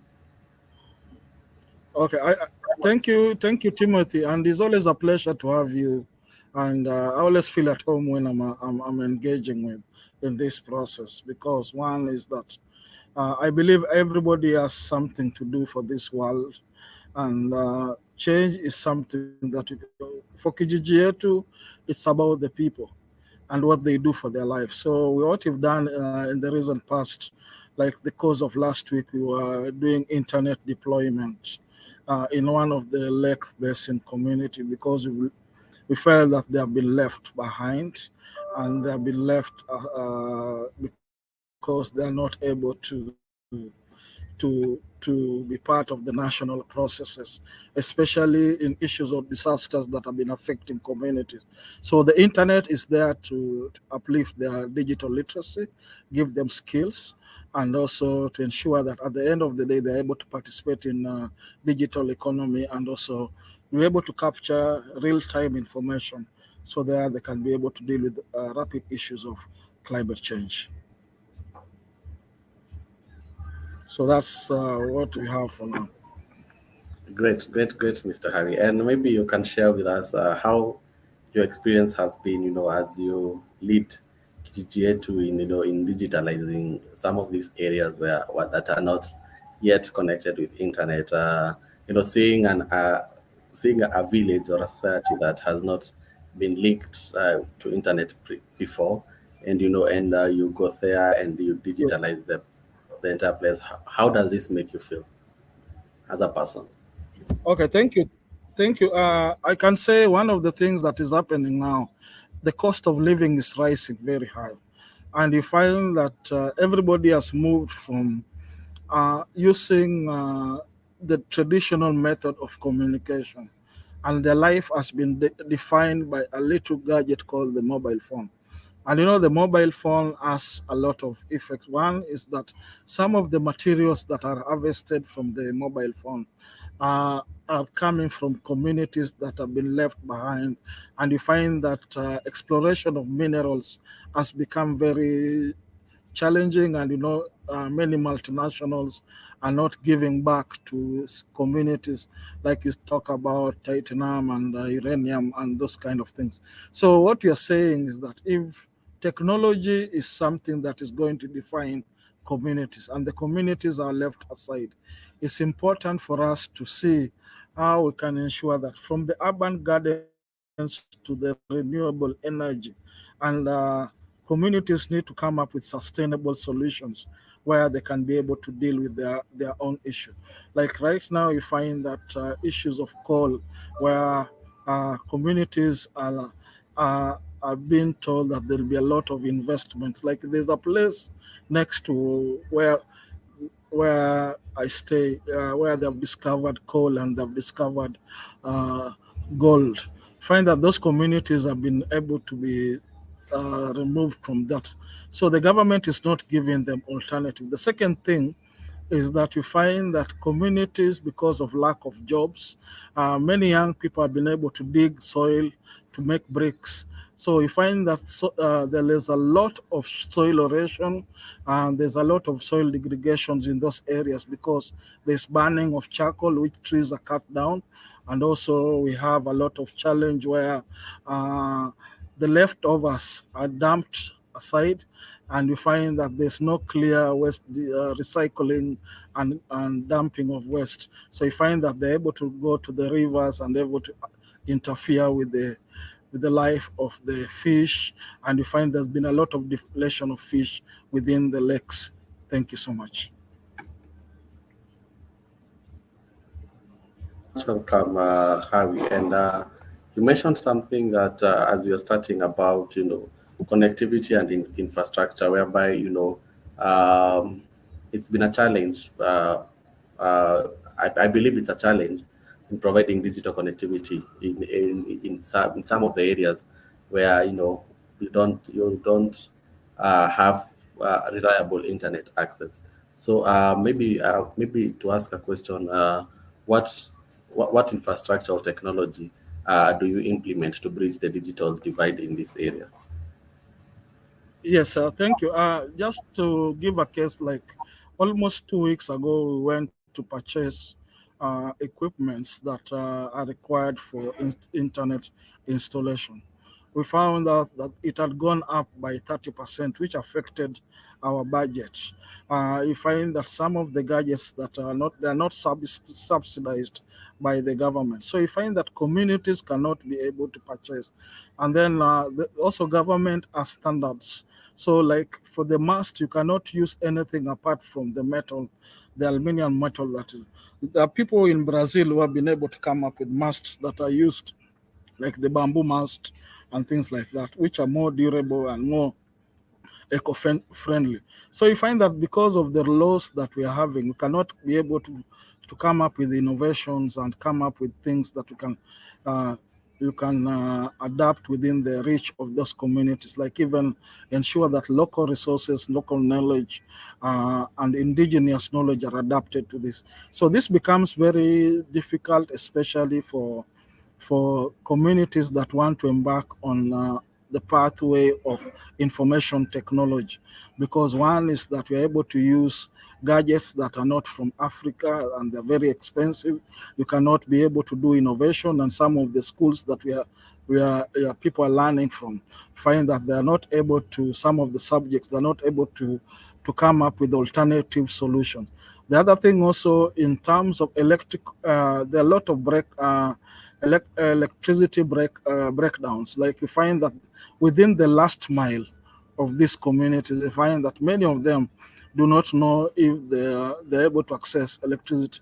So they're using paraffin, and if they're using electricity, it's not stable. So you find that the internet communication becomes very challenging. So you find that if you're dealing with, maybe you're selling your goods on a digital platform, you find that the buyer might have left a lot of messages, and there's no real-time buying, there's no real-time communication.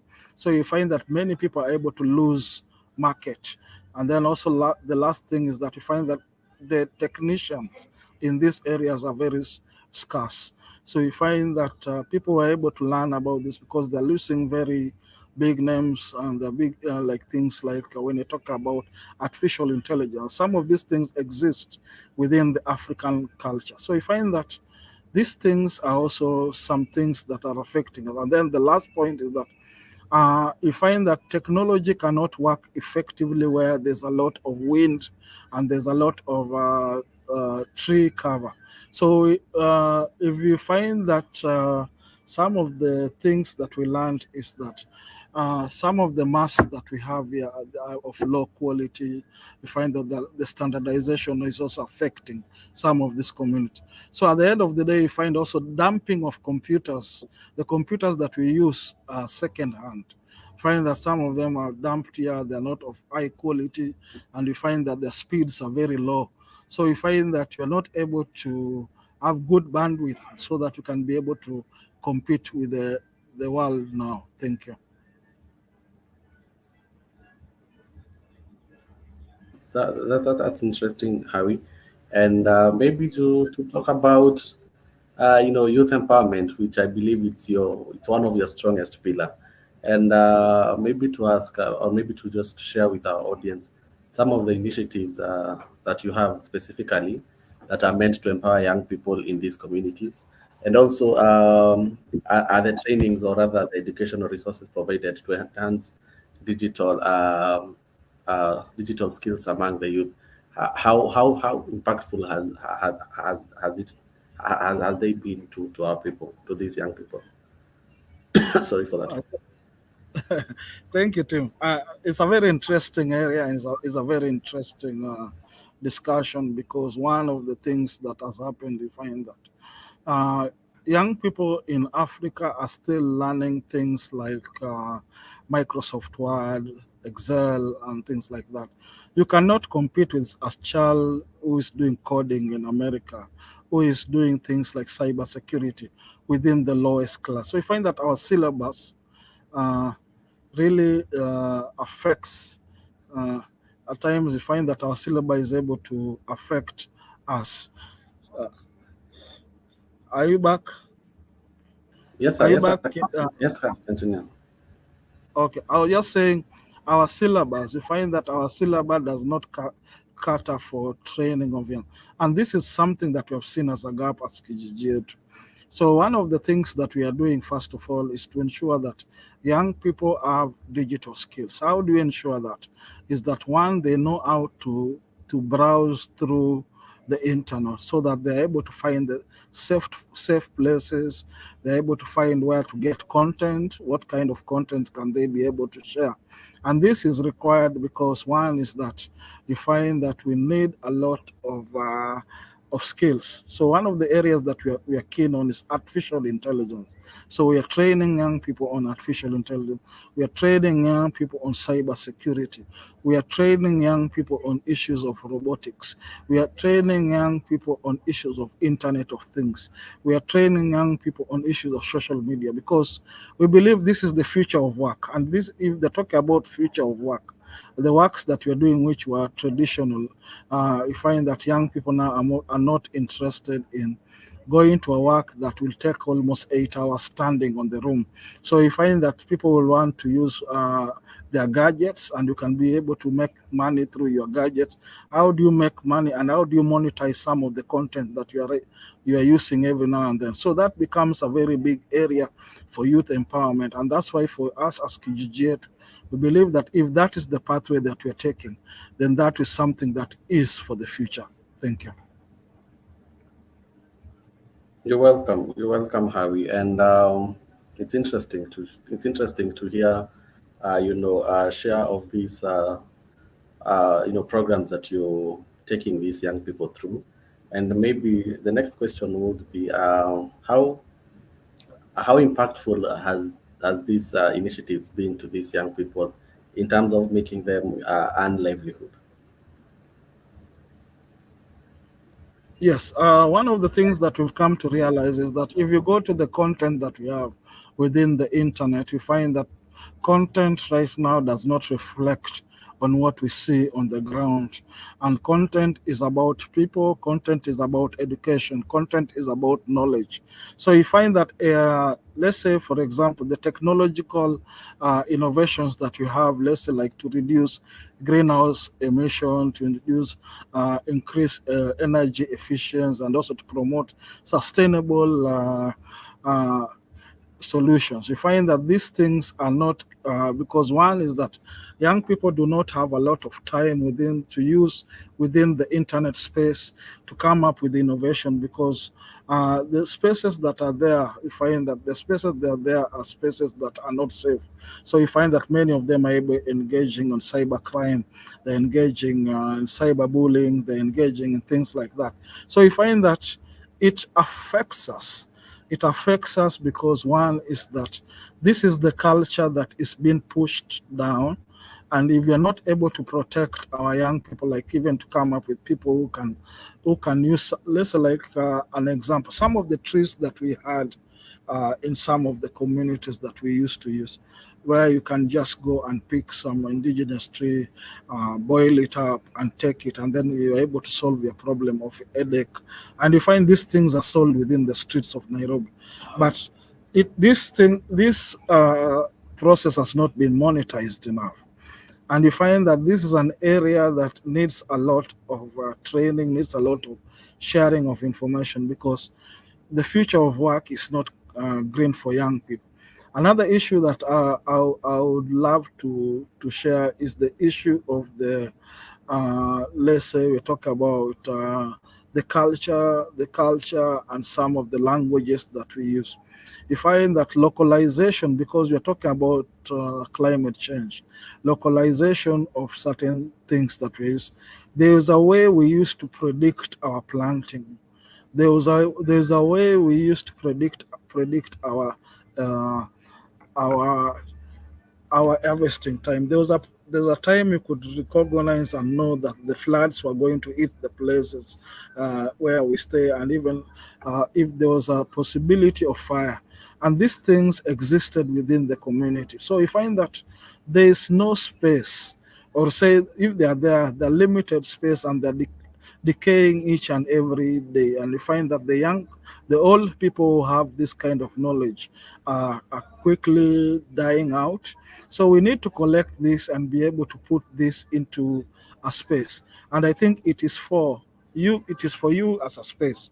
It can be a space that can be able to engage young people in this, so that when you're having a young person who's doing biotechnology, is able to interact also with some of the realities that they have on the ground, and able to pick up some of this aspect in their doing their thesis, so that we can have some of this information stored somewhere. Thank you.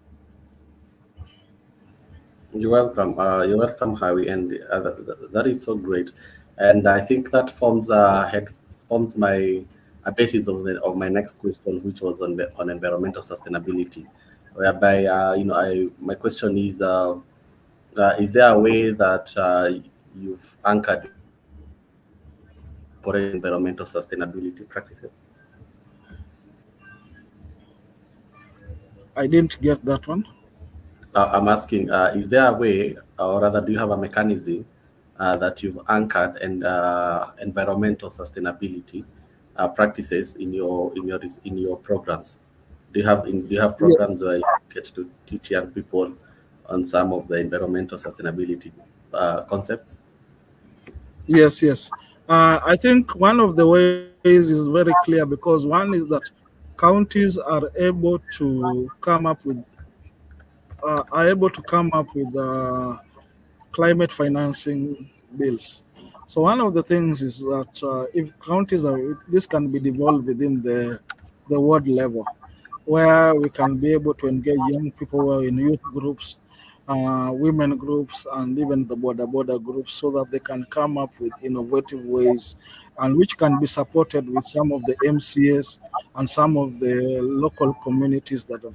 Like one of the things of when you're talking about having just fruit trees as a project, that is something that can be adapted. And you're talking about where do we take these fruits, is that technology comes and plays a role in this effort, where you can be able to come up with adapt some of the technologies that have been tested in the world, and be able to see how can we have mango which can be used as a juice, and mango which can be used as medicine, mango which can be used as food.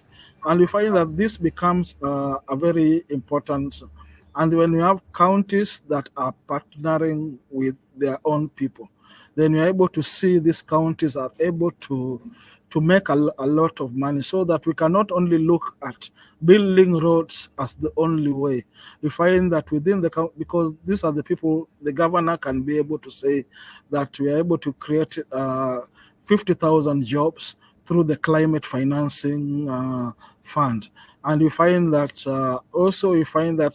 the market will also be expanded, because you find that if you have 5 or 6 counties that are engaging, maybe one is engaging in fishing, like within their ponds, and another one is also doing tomatoes or potatoes, like the ones you see in Nyahururu.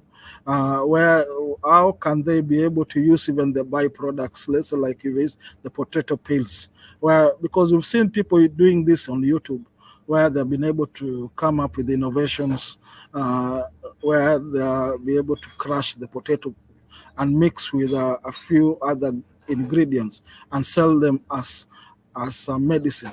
So these are things that we need to explore, and these are things that can be adapted by climate financing bills within the county. Thank you.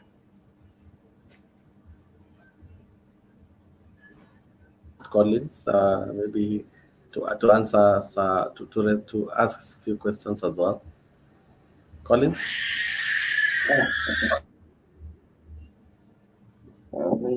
Thank you, Hawi and Mistari. One of the key things that's actually I'm passionate about is the rural digital ecosystem and how we can actually support rural communities to actually harness the power of the emerging technologies. Particularly, maybe for me, I'll ask. In your work, how have you been able to engage women in this project, and how has it been for you through this journey? I know you work a lot with the young people. I wanted just to hear how are the women taking up, especially in the rural. Thank you, Collins. I know you're having a challenge of the internet, first of all. That is one thing that we're trying to solve. So next time we'll be able to have stable internet. We'll be able to liaise and have a communication and be able to have dialogue, because that is becoming a problem. It is becoming a problem because what is the solutions that we don't? We find that as young people cannot be able to communicate because we don't have reliable internet. So one of the things we are able to do is that we have what is called community networks, which are networks that are started by communities, or like coming up with a CBO, and you say our work today will just to ensure that within that area we have internet. Why internet? You have like you have people are engaging on mobility.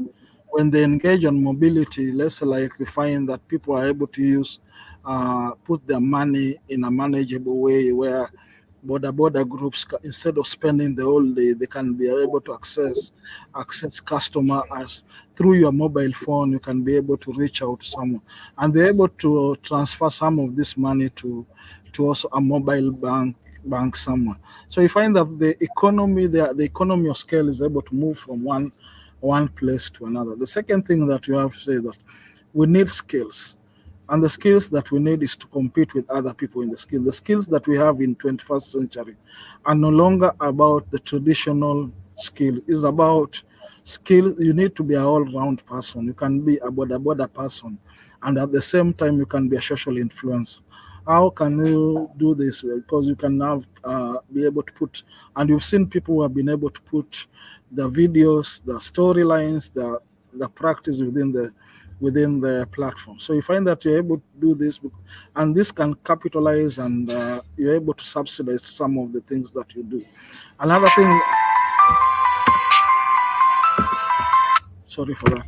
Another thing that you are able to do is that you are able to engage into a process where you are able to ensure that people have like artificial intelligence. People are using chat GTP now.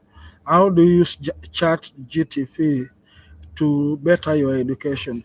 People are always looking at chat GTP, bad Google on the internet as a bad thing. But we find that as young people, because where we are going, we find that we're able to interact and we're able to use this kind of platform to make your work easy. So how do you research further? How do you read? Because these are things that, how do you use Spotify? How do you make sure that you're able to listen to people who can give you inspiration? And you find that when you're able to listen to such kind, instead of spending time on WhatsApp trying to bash a politician, how can you come up with subs? People who have also been seeing people who have been able to have kitchen gardens in their own spaces. How can you be able to have kitchen garden in a 4x4 space? And you find that this information is available on the internet. So we need to tell young people, and you need to tell them that this is what is available, and also to tell them this is where you can get the market, and this is where you can get it cheaply, this is where you can sell it cheaply, and this is also where you can get technical knowledge. And that becomes part of education, because education is changing. Thank you. Yeah, thank you, Howie. In your engagement now, if you look around, probably with the digital transformation and the efforts that the government is making to bring the digital tools and literacy to the rural communities, how has been your engagement between your communities and probably the learning institutions? How do you bring that linkage in your work? the combination of the communities that you have talked about, and probably maybe the schools and maybe higher learning institutions within your area. Okay. One, when I started this journey, I was in Nairobi, and I started this journey almost 15 years ago. And I wanted to give back to my community, and I didn't know what to do. So I met a group of young people who are very inspirational, and these young people are doing amazing things within their communities. They are doing a very amazing things within their community. So these young people were able to engage, and were able to come up with what is called a community. Now, it's a very simple thing. Ensuring that internet is within, and ensuring that we have what is called digital transformation in your community. So I was able to go back to a community called Ugunja, that is in Siaya, and be able to engage with the assistant chief and able to engage with the MP. And we told them that this thing, we can put our efforts together. We started a society, and in this society, which is called Kijiji, we were able to bring them. So we have a hub, an innovation hub, where they can come every now and then, browse, use their time, able to learn, bring people who can mentor them, share information, and also bring people who can give them different kind of tech. And also some of the things that also we are trying to do and we are looking forward to do is also to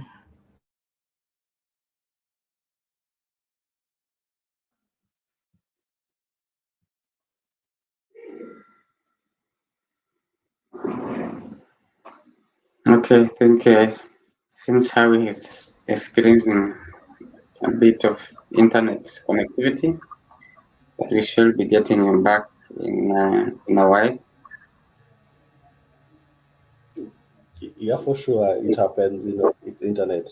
At times it's on your side, and another time it's not. It's working against you. So let's just bear with him as he connects back. But interesting conversation there, Collins. From Harvey, and how he's trying to digitalize. Those. It's interesting to realize that even the areas that are not yet digitalized, and him identifying that niche, and when trying to bridge it, it's really incredible, and using it for to impact young people. I think for me that is an interesting thing, and it's a course worth pursuing. And what has caught my attention is how they are managing to do this, to promote livelihood for these young people, and also to ensure that they have access to information. That has been incredibly amazing, because I mean in the 21st century, information is power, and helping these young people to have access to information, I think it's a big step to helping them, empowering them to be great people in the society, and also people of impact in the society. What's your thought on that? Yes, Tim, I Yes. agree totally. I agree totally with your sentiments. I have been in the rural communities with young people and women, and how is describing something we're actually also working around with communities in Kajiado area, in some urban informal settlements in Nairobi. What interests me so much is how he's able to actually ensure that first the community has access to actually the internet, and then kind of transform that into opportunities where the young people and the community can actually turn this into, as you mentioned, the livelihoods aspect of it. For me, which I believe it's what's needed.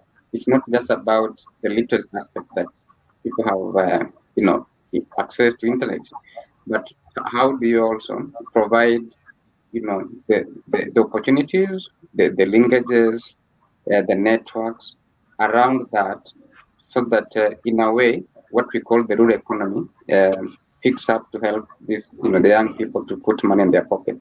And I think for me, that's what inspiring from Hawi's story. In most cases, from my experience, you realize in most cases people focus on you want to get some internet, to an area, okay, which is not bad. But I think a further step is actually also harnessing that power and how it taps into the different economic and opportunities that these people can actually tap into to either boost their startup businesses and in a way also be able to look through the value chain in terms of the market, agriculture. He mentions about some project about the kitchen gardens, and particularly also ideas about the women. And in that sense, it builds, this trust aspect that we have actually been talking about in our It's For You campaign. That the power to boost the rural economies is far beyond just making sure that they have access to internet.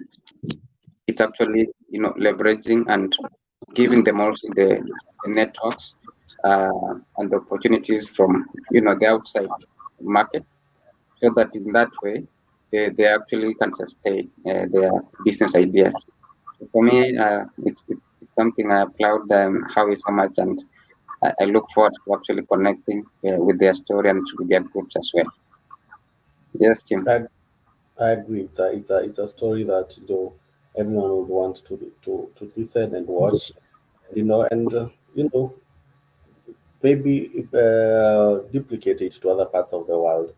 Yeah. Because if, especially here in Africa, I think the greatest resource we have, among the greatest resource we have, is that we are a youthful continent, and with an average age of the Africans being 19 years old.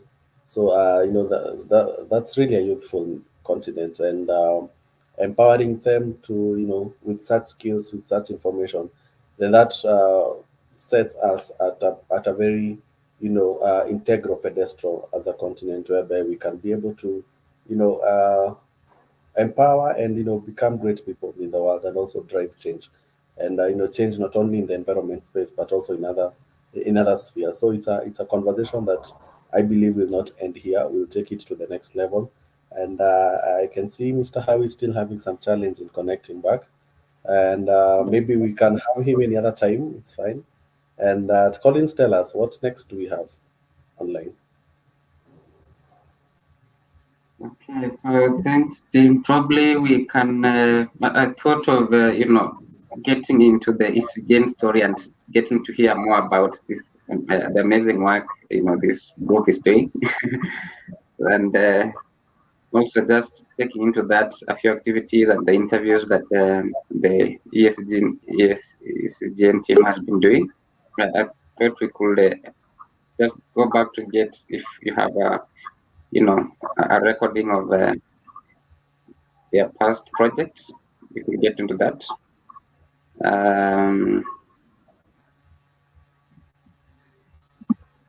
Yeah, sure. Okay. Just a minute. Okay.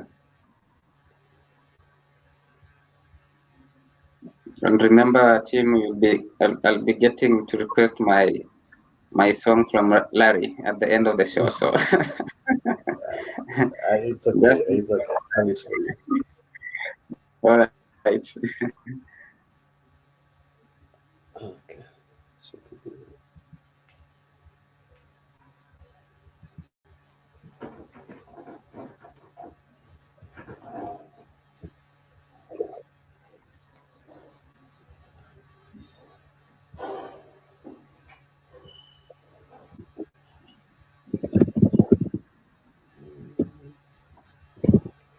Uh, Maybe I can see, as I'm sorting it out, I can see Mr. Howie is back with us. Collins, maybe you can just, get to hear his maybe final thoughts, and then we carry on.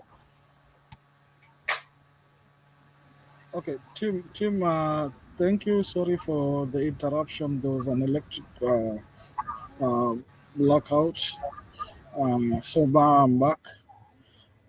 So I think we can wind it up. I think I'm happy this process. I'm happy about what you're doing. I'm with some of my colleagues here. We're just trying to visit also another community network in Kilifi, which has been doing a lot of work on the issue of mangroves and issues to deal with the ocean and effects to have in the communities and the issues of the floods. So we are saying that communities need to use internet to change lives. They need to take the opportunities that is there within the internet space and ensure that they use the new digital tools that are available. Because some of those digital tools are very important. It's not easy to learn through them, but the internet makes it more easy so that you can be able to access people, you can be able to engage with people. And as much as we were discussing, it's important to use indigenous knowledge also to preserve it, because some of this indigenous knowledge is also going away. We need to adapt to methods that can be able to safeguard some of the climate change effects that we're seeing within the region. So I think, thank you. What do you think, Tim? You're much welcome, Hawi. And maybe before I let you go, we are in this in the COP28 and participating in our 12 days of COP. And maybe I would want to ask you a question. What's your thought about the conversations going on COP, and also what does it mean to make the world a better place for you? Thank you. So let's stay in touch. Thank you. No, how we know? I've not. It's a question I've asked you. Maybe I can take it Yes. again. Yes. My question was, during these 12 days of COP, we're having this segment, and what words do you have? What sentiments can you share in the ongoing conversation about COP28? And what does it mean to make the world a better place for you?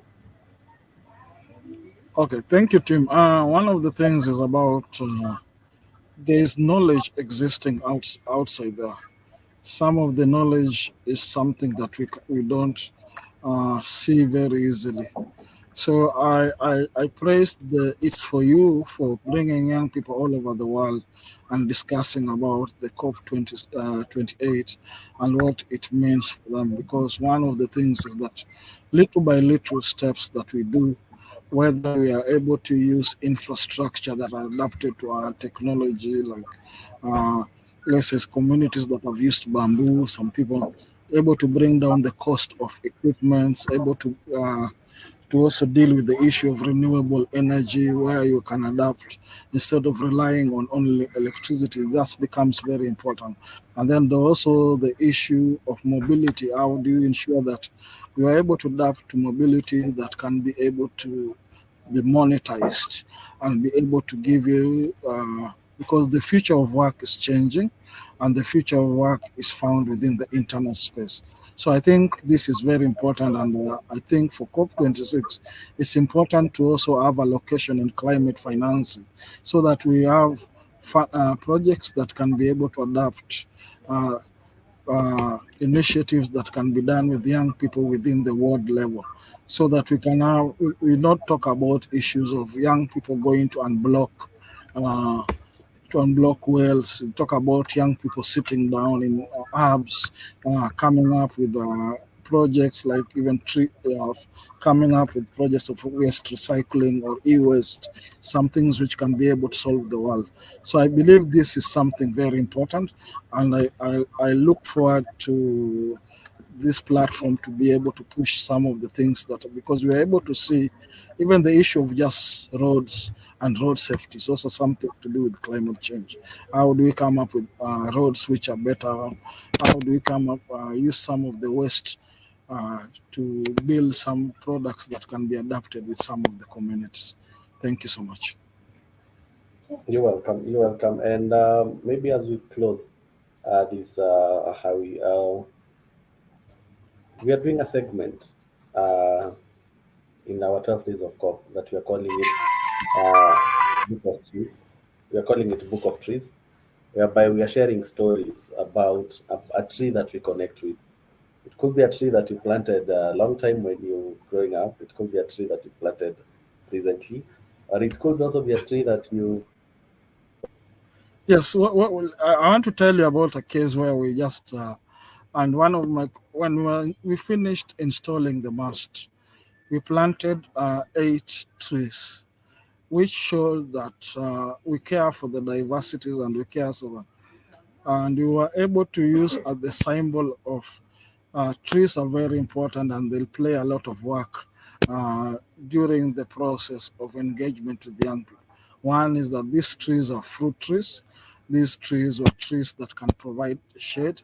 These were trees that could provide, be able to act as windbreakers. And also these trees that we're able to plant are trees that can be monetized and be able to be looked as investment in future.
To our audience, I want to tender my apologies for today's session. We'll have to end it early, 18 minutes before the usual time, uh, 3 hours time, because we're experiencing some blackout here. But we shall continue it from there. Tomorrow, we promise, will not experience this. So today we end it at there, and thank you so much for being so patient with us. And as usual, let us sign out with music from Rally. Until tomorrow, God bless you and have a good night. And let's tune into our third session.